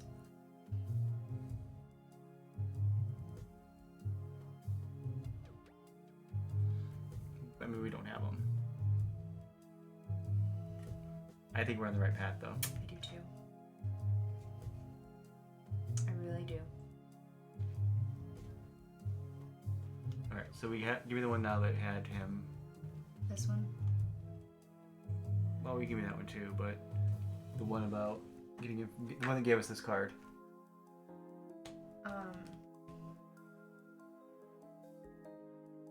Contact Frederick. That one is completely done. We can't do that one, so that's a mute point to even look at. Yeah.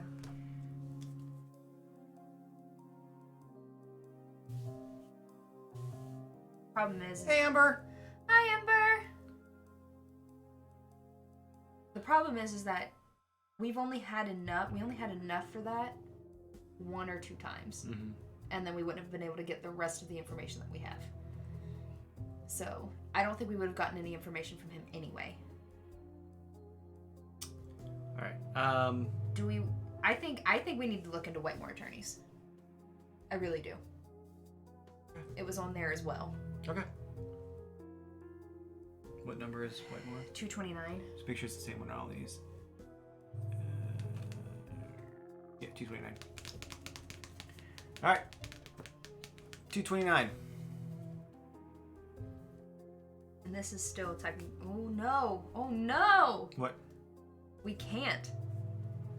We can't. Oh yeah, we can't. We can still. We can either do yours or we can do mine. Yes. So it looks like it's just going to give us basically the same thing that we already knew.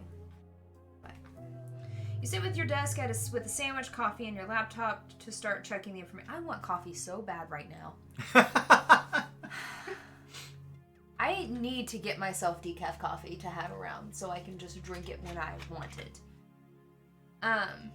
The firm was founded in 1983 by Winona Whitemore. Oh, it was founded by Winona. In 92, it was bought by Lexington, Virgil, and Bowl, and today regularly performs tasks on their behalf, usually cases where exposing the legal base of a giant corporation could discourage or scare customers, and more friendly faces needed.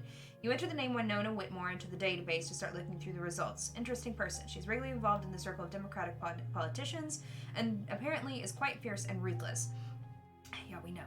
The results and the price list of her services are a testimony to her effectiveness. She appears in several of the most famous recent cases. Her last public appearance, which you find on YouTube, was a few months ago. A press statement that Coxon family published about the health of retired veteran and businessman Jeremiah Coxon. I guess this is going to be a business card. Yep. I'm going to compare all the business cards too. Yeah. We already have all of that, I think. 228, 212, and 209. Yeah, Okay, so business card. Wait, there's one more somewhere right here, but it doesn't have anything. And then we also had the Veteran Protection Veteran Agency. Protections, which has the same number as Fortis, for some reason. It does not say how tall she is. Okay.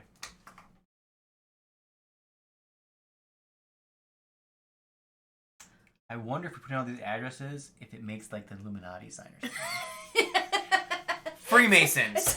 It makes a pentagram. It is the Freemasons. It makes a pentagram, and in the middle Is the Freemason symbol? is where Dawson was killed, and he was actually a sacrifice. Okay. Okay. I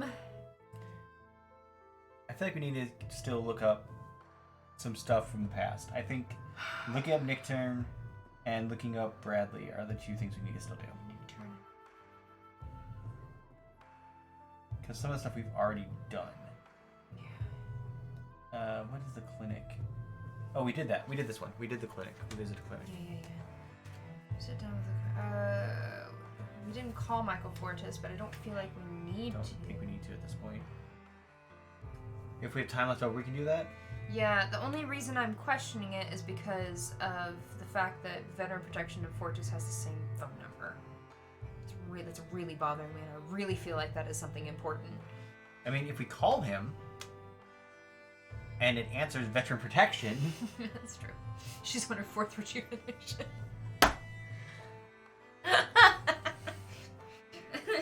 I mean, we have some time. If these things don't take very long, we can Alright. do it, and we can also go. We only have one. We can go in overtime today if we need to. Yeah, but that takes away so many points at the end. But did we ever learn about WeTrans? No. We trans, those two, and if we have time, calling him. Those are the 4 things. WeTrans, Nicktorn, and Brown? No, we already have Brown. Nick Turn and wait, was there something else for Brown? There was something A else new- for Brown. a There new was number a new for number Brown. for Brown, I thought.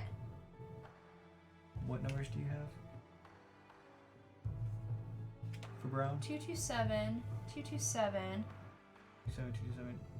Right there's 227. You have it right Yeah, I there. have it right there. But I did think that there was a new thing for Brown somewhere. I'll look at the back of these. Nope. Nope. Nope. 227. You know what? 227. Yeah, all those point to Gotta be that. 227. Maybe we did do it and we just did. Oh no, inquire further into Brown. 224. Gotcha. There it was. Knew that there was another one. Alright. Do we want to do... You want to do retran first, or do you want to keep there's following? WeTran. Do we want to look into Nicktorn? I feel like there's something there. I feel like one of the guys murdered Nicktorn. I in well, I Germany. think it was. You think it was Coxon? Yeah. Which is why they got into a fight. Which is why Mm-hmm. Gregory killed Dawson. Yep. Kind of leaning that.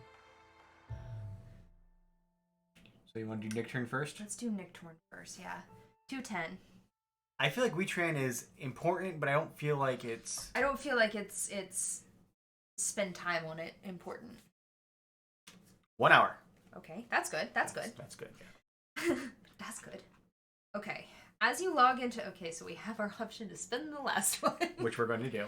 As you log into the official military personnel file, OMPF. Okay, so I'm glad that they finally... So they said OMPF somewhere else and I didn't know what it was. Database to search for Nicktorn's data. Delaware enters the office. You all right? He asks, looking at your desktop on the screen covering your office wall. The number of folders, files, and database shortcuts is impressive. The case of the stolen watch from Poland has grown into a giant spreading web of interconnecting clues. Yes, we're on the right track, you say. I'm just checking that this Nicktorn guy. Everything points towards him being on Dawson's team, which would place him at the mountain pass along with Bloodholes. You continue your search while Delaware observes OMPF shows... Delaware observes. OMPF shows that 34 American soldiers with this name served in Europe during World War II. You download the list, filter by assignments, and then look at your superior with a triumphant grin. In the 7th Army, there's only one Joshua Nicktorn. After a few moments, his file is added into the Antares system. We have his file now. Which one is it? Nicktorn? Or 210. Sorry.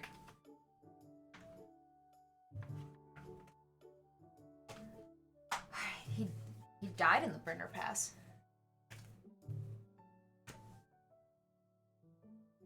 Oh yeah, we knew what you looked like. Yeah, we knew who he was. But he died in the at the Brenner Pass.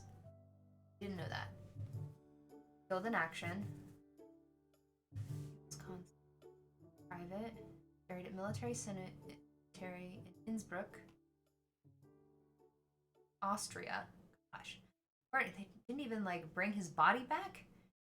According to Colonel Samuel Brown's report, Private Nicktorn was killed during guard duty by sniper fire by forces. The other guard, Corporal Coxon, did not suffer any injuries. Coxon killed him.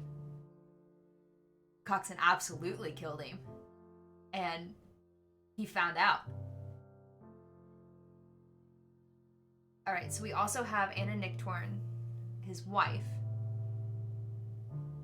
We have this one. We have this We one. have that one. We don't have info about her. I don't think his wife's gonna give us any No, but we information. have the... I want you to click Oh, on it. gotcha.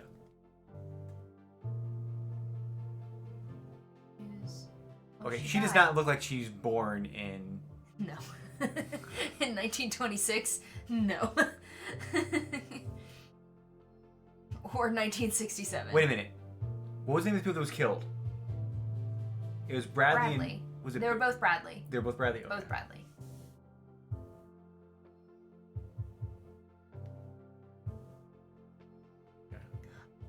Okay, interesting though.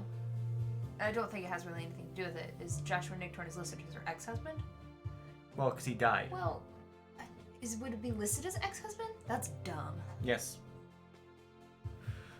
For all intents and purposes, a death makes that your ex. That's dumb. I prefer former. Because I feel like ex-husband, like, just like, it gives you like the... Selpama's going deep. Aliens and clones. Alright, so we can analyze the reports on Nick Torn's death. Yeah? Okay. I don't think we're gonna get anything, but I'm with you. I think we will. I think that we're gonna get some type of a gun. Ooh! We get to add a Thivkin to the pool. Not that it matters. Not that it matters. You read Nick Torn's file with Delaware, and almost simultaneously you look at each other. There's information about a private who died during service with Corporal Coxon. Give me all the information you can get on this supposed sniper who killed Nick Torn. I have to go to the next meeting. Keep me updated. You dive into the military archives. You research German troop movements and skirmishes, looking for any similar cases of shootings on duty in this area. You determine that German forces have been inactive in that area for several days. It was a migration route for refugees. Nothing had happened there. You continue searching for information about the sniper, who captured him, what happened to him. The reports, however, lack any details. There is simply no information on how the sniper was dealt with. You compare the report of Colonel Samuel Brown with the information and data you've assembled. At first glance, everything fits, but Antares identifies inaccuracies between the documents. You see the comparison of every report on the screen. In a few places, the details on the attack of the German sniper do not coincide with the date of Nick Torn's death. Perhaps he died a bit later? Elsewhere, the report gives a date that suggests that the attack occurred after the private's death. Mistakes like this did happen at the end of the war, sure. Everyone was thinking about going back home. They weren't worried about writing reports, but still. Nick Torn was killed. Nick Torn was killed by Coxon. Coxon. I already did that. I was thinking about something while I was reading that too. Was it this one? It was whichever one was here.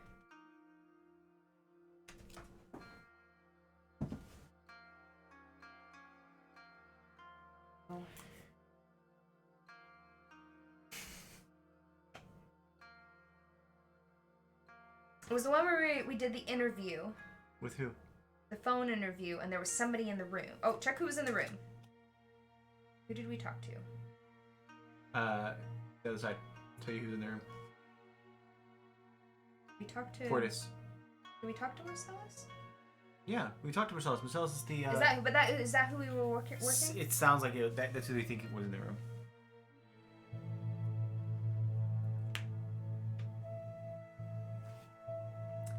Big cover-up here, guys. Big conspiracy cover-up.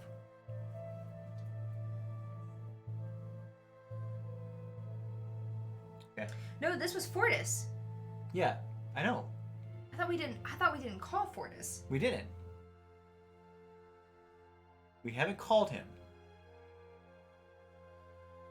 Wait, did we? We did call him. Yeah, you opened the connection to Fortis's office. Fortis So where testifies was- that his father did not have additional notes on the matter. I don't know where that was. Call Fortis 206. Yeah, we did this one. Did This that. is done. Okay, that's done. Cool. Okay. All right. And then we know that somebody from... Ooh, I wonder if it was... It was somebody from Marcellus's law firm, not the girl. I bet it was Winona. You don't like that, her, do you? I don't like Winona. All All right, right. we did both of these. Nick Torn and Brown. We have 227 and we did 210. Okay, we just did that one. Um, Wait, did we just do that one? Yeah, we yeah, just did we that. did. Okay. All right, so these are the things that we have left. We can further inquire into Brown, which I don't think is necessary. I do think it's necessary. Do you think it's necessary? I think he is still... I feel like part of him is still hiding something. Well, But- Brown would have been the one to cover up because he's the one that said it was a sniper attack. Mm-hmm. Well, he's also the one that was convicted of... Yes. Yes. He was also the one that charged with fraud, corruption, Fraud, and corruption. falsifying reports. It's got yes. 224. 224. Is that where you want to go next? Yee! Or do you want to do... Oh, my phone's dead. Or do you want to do the... You want to just keep following this? Alright. I don't think WeTrans is super important right now. 224. I think we need to look them up before we end, though. I feel like we need to do that. Okay. 224. 2 hours. Okay. All right.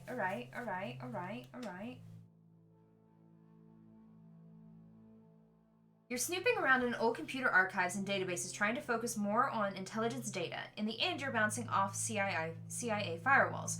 Brown's past has led you into some interesting areas, places that are a little above your pay grade.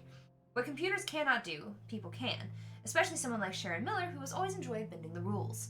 You call her office in Langley. After passing through several levels of bureaucracy, you finally hear her voice. Hey, baby, what can I do for you? I'm looking for information about Colonel Samuel Brown. Apparently he has been cooperating with your agency.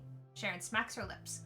Now, you know I can't just dig around in files for you, but if you want to owe me one, I can see what I can find. Things without top secret clearance, of course. Without the top secret clearance. You can hear her amusement in the conversation. You can also hear her keyboard clicking. After a moment, she speaks again. Well. It seems that Rick wants to play in the big leagues. I was right when I told him that Antares was a waste of his talent. There are a few juicy things here. Do you agree to my offer? Yes. We're spending a token to turn the card over. Fuck yes, we are. And I thought this day would be boring. I'm glad we've come to an agreement. Check your email. I sent a scan of the file. Remember, you owe me. You won't know the day or the hour. Heyo. I like this lady. Whoa! You hear the greed in her voice. You get the impression that Sharon Miller likes to dramatize a bit. Shortly, an email from her arrives in your inbox. For many years, Samuel Brown cooperated with military intelligence, especially during the Korean and Vietnamese wars. He was not well liked. He was accused many times of embezzlement. At some point, he even fought with one of his old army buddies. Brown quickly withdrew his accusations. In the police files, you will not find any mention of this. He could cover his tracks and didn't seek publicity.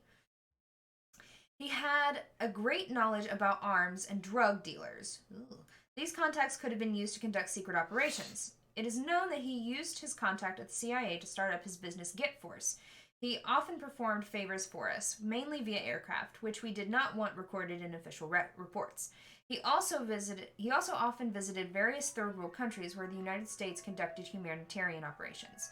His cooperation with us began during World War II when he was leading. The words on the photocopy are obscured by a paperclip. After the war, he was stationed at Camp David and lived in Frederick, Maryland. The report was made after Brown's death in 1980.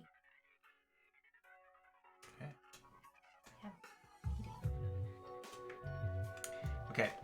We need to look up the air thing, the WeTrans, because this is talking about him doing transportation. WeTrans was a transportation company. Yeah, but he did. Get Force was what he. He started both companies. Did he start both companies? Yes.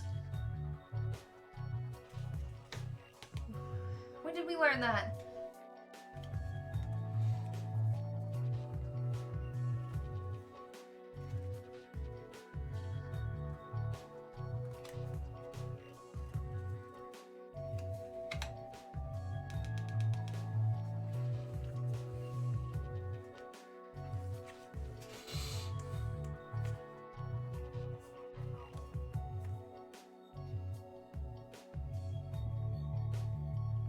Here. After the war, WeTrans was founded by Coxon. Yeah, it was founded by Coxon. But there could be connections between Brown and there's credits between Brown and Coxon. Yeah. I think we'd look up WeTrans. It's our last thing. Let's do it. What is it? 232. Because that's on this one too, right? Yeah.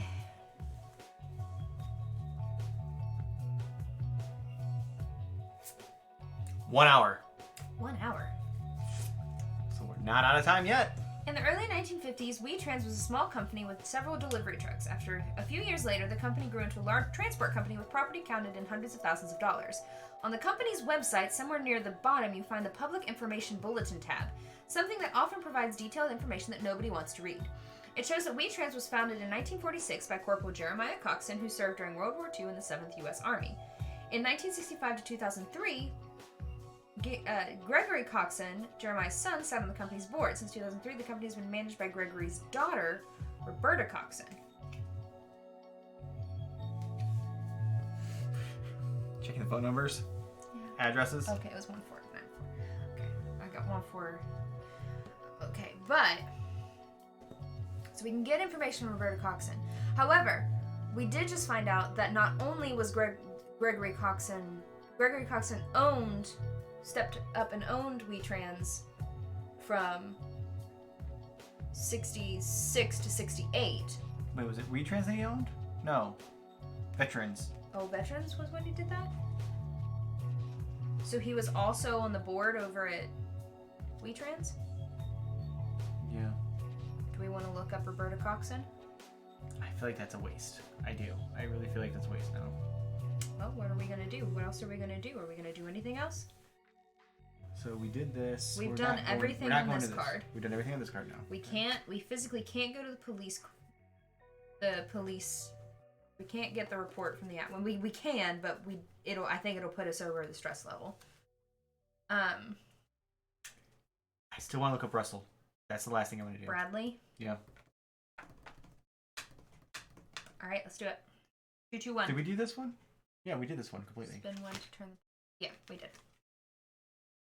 What else is there?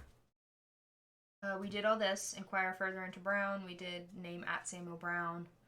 We did get force. We did 228. We did further information. Things we didn't do here. The only thing we didn't do here was get the files and the witness interviews. Yeah.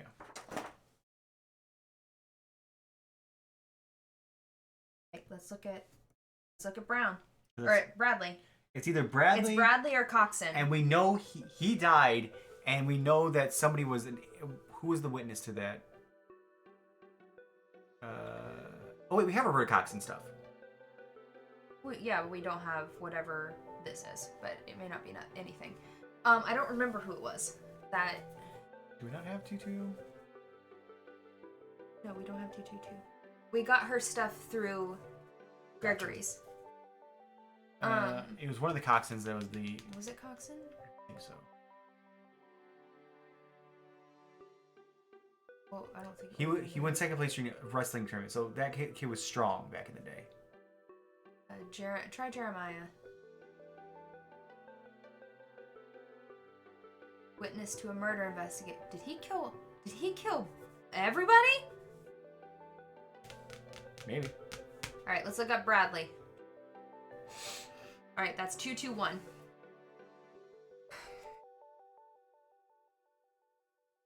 Oh, 1 hour. Yee. Oh no. Oh no. Finding information about Russell Bradley turns out to be much simpler than it seemed at first. His files are readily available in the Office Military Personnel Files Archive. You grab everything there is in his folder and quickly skim it. He was a paramedic in Dawson's unit. After the war, he founded Medical Support Foundation. Medical Support Foundation bought out Get Force. Okay. A company providing help to needy countries in Africa, Asia, and South America. Third world countries. Mm-hmm. And support, I mean, not, you know what I mean. Those are all continents, but... Shh. And supporting a veterans fund. You can check for his name outside of military files. Maybe you can talk to him, but after a short while, you find a police note. He died on July 19th, 1992 during a vacation in Florida. He was stabbed to death. Horrific death for a veteran of the Second World War. God, I want his death.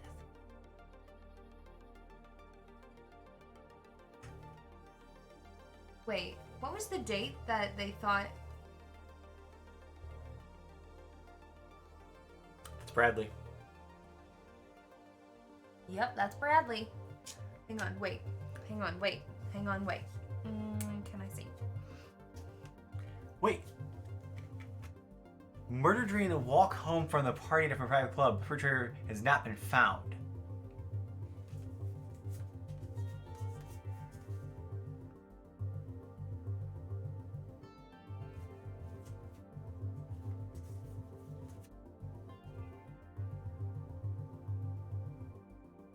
Where was it?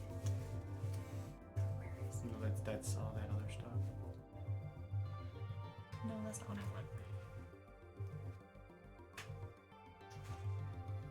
It's not that one. Somewhere in here. No, it's not. It's not in here.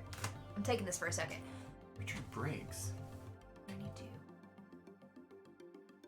July 19th. I think it was questioning of the father when we heard that.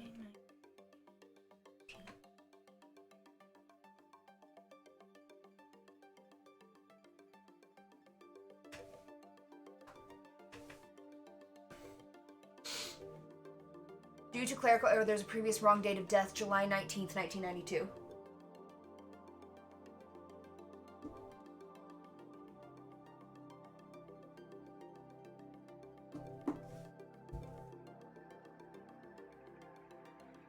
That can't be coincidence. It can't be a coincidence.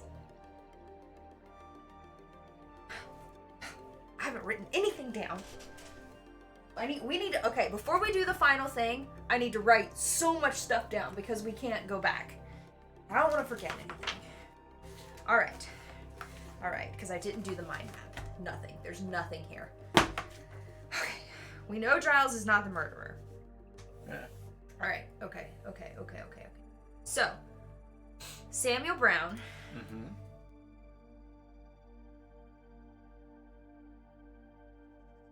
I think he covered for Coxon. Killing. Possibly covered. He did cover. Oh yeah, he did. Coxon. July 19th. Q. Inaccurate.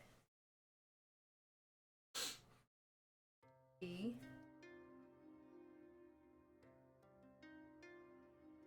Matches. OD. Of Bradley.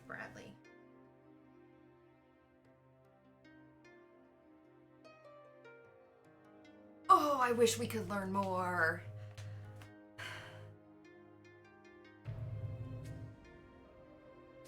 We got so much more information on this one. Mm-hmm.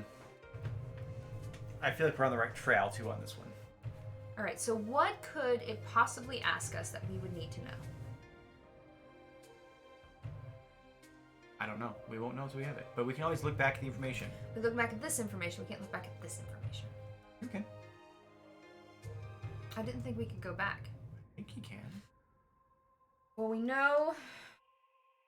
So, Gregory Coxon.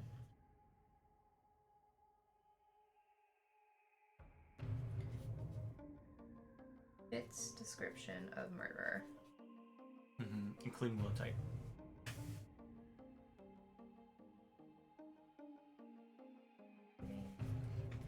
Can you go back to his for a second? Or snow.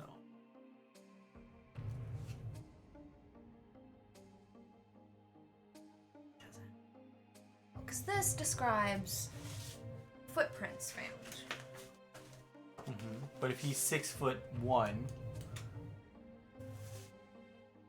says size like 11 or something, right? He's 6'1", size 11 shoes make sense. Yeah. I think size 11 was what they said in here. A footprint. A blood traces. Type A blood traces were. The victims. But we don't have evidence to tie him other than the fact that he's tall and he has the right blood type. And you knew the victim. And he knew the victim. And he also... And there was motive that night. Yes.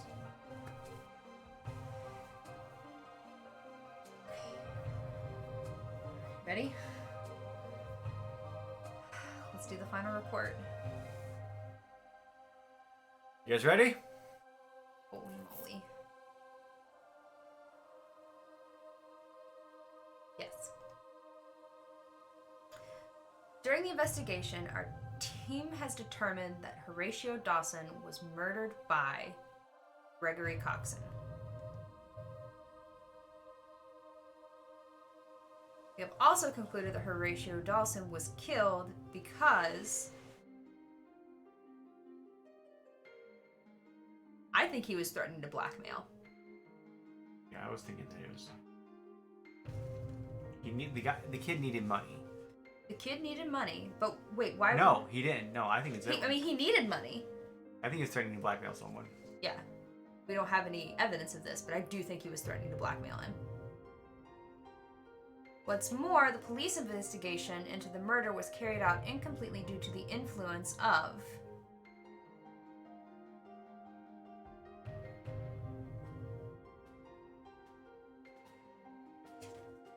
I say we don't know this one. Meta! Thank you for the 28 unicorn biddies! Police investigation of the murder was carried out incompletely due to the influence of... I don't think we have enough information.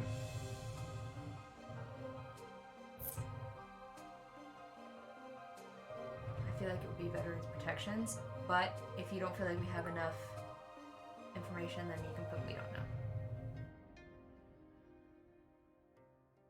Delaware sends you an email with some additional questions. What have you determined during Henry Giles' death during the arrest? It was a reaction to the aggressive behavior of the suspect, I think, right? Mm-hmm. I mean, it could possibly be that. Well, Cover-up. it was a cover-up, but I don't think so because we talked to him and he said that he was violent. The only thing that was a medium stress level was that Marcus didn't know about the robbery. You know why Samuel Brown dropped charges against Horatio Dawson? I think he didn't want anybody to dig into his past.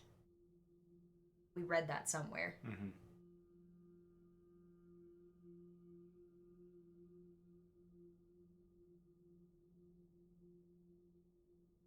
Hey! We Right. did a lot better this time! We only got one stress token.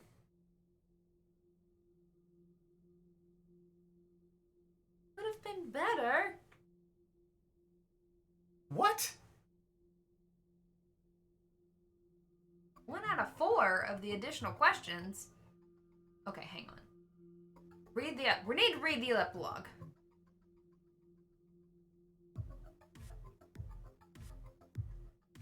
Okay. Where's that blog at? Right there, close the case.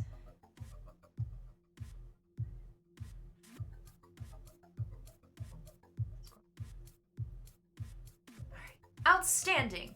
Delaware takes the report from your hand. Let's go through it together, shall we? First of all, the death of Mr. Dawson. You believe he was murdered by Gregory Coxon. He had the motive and an opportunity. He surprised Dawson. Indeed, that is most certainly what happened. Yes! Oh.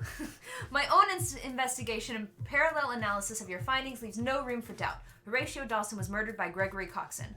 All evidence points to him. I will request the police to arrest him. That is certainly going to be a huge story in the media. We're going to need the skills of the best prosecutor Richmond has to offer, Isabel Wedford. In the meantime, let's play the best case we can for her. We need to determine the murderer's motive. You think it was blackmail, that Dawson was threatening the murderer in some way, and that ultimately led to his death. That seems most likely. It may not be immediately clear, but I believe Dawson knew something that was a threat to the Coxon family, that Coxon killed. Or, to be more precise, their reputation. A young, ambitious politician felt especially threatened. He felt blackmailed and decided to act. He probably didn't plan to murder Dawson, most likely just bribe him, silence him, but he must have changed his mind.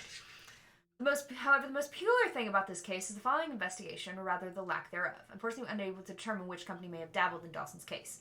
I think that Veteran Protections was present in Richmond at that time. Knew it was Veteran Protections! Coxon Jr. was the owner, so he probably recruited a couple of loyal operatives, both Army and veteran, that were police officers. He must have used his money and influence to close this case quickly. Well done, detectives. Thanks to you, a dangerous man will face justice. Grab something to drink tonight, will you? You leave Delaware's office, exit the building, and reach your favorite pub. A few hours later, the news broke. All of the TV stations were reporting that Gregory Coxon was arrested for murder. A few moments later, Antares is mentioned. You feel proud, but deep down you know that this is just the beginning of a long and tough trial. Your job, however, is done. I just want to point out that I was right, and I knew it was Veterans Protections. But if we would have gotten it wrong, it would have -2 points. It would have been -1.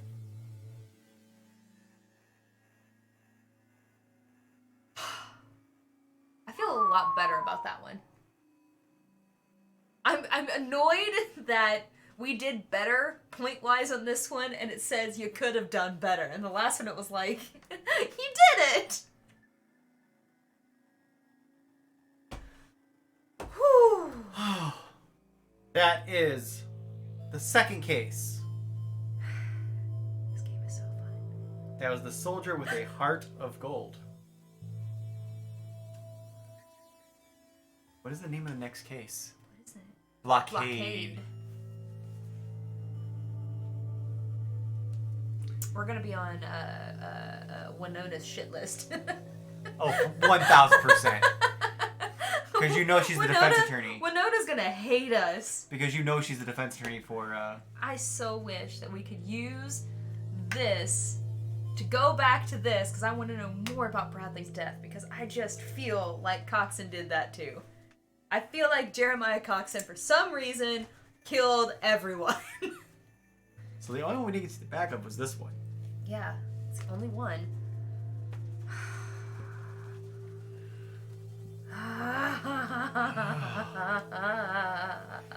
Right? So did you guys enjoy that?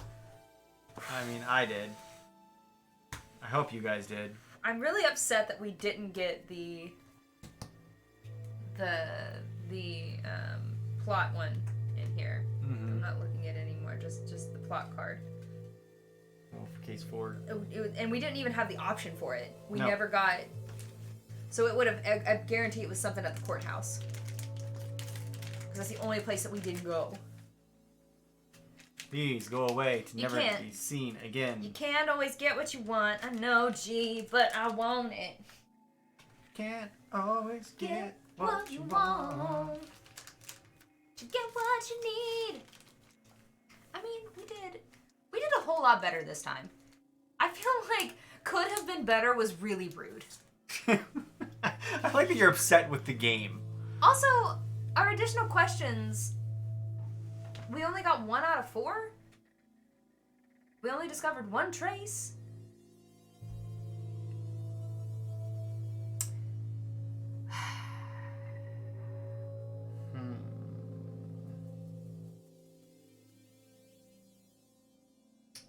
We haven't rated Bored and Drunk in a while. You want to go say hi to them? Why don't we raid Oh wait, Paulie's doing his charity Paul's stream. doing the charity stream. Right? Where was doing a charity stream tonight, guys? One of our mods will know that. Ah! What was the additional charge? Show questions around a party, final forces, no additional explanation. Blue backgrounds, and you have the answer. Red background. I had a wrong answer. Oh. Do we have any matching evidence? Wait. Red means that we provided a wrong answer. Yeah. Blue means that we answered correctly. Why aren't these What did we say on that one? circumstances of Henry Giles' death? We said that it was You don't even know He digging was his shot. ass. no. This one it was. Wait. Sorry, I understand. Yeah. Okay, so I. But that's what. That's what we said. We said this one, didn't we? Yeah. Yeah, but the red is wrong. That is what we said. It was a reaction to the aggressive behavior, but it's wrong. Oh. So it must have been a cover-up, which is what we thought, but we didn't have any proof. Yeah. Matching evidence? None this time. We didn't get a lot of evidence this time. Yeah. Alright. Anyways, we're gonna go raid Paulie. Give him some love. Tell him we said hello. We will see you guys on Friday. I'm not sure what we're playing right now. Do you know? I don't know what we're playing either. Yeah. But we're going to go raid him. It looks like they're just ending. Well, we can still go raid him We for can the still end. go raid him. Anyways, we love you guys. What? You know, lots to go. Okay, good. No. They must be just doing. I'm seeing marbles, so that's why I was thinking. We're getting sleuths. Hey, Felix. But yeah, we love you guys. We will see you guys on Friday for lots of other cool things going on. Yeah. Take care of yourselves. Take care of each other. And we'll see you on Friday. Bye, guys. Bye.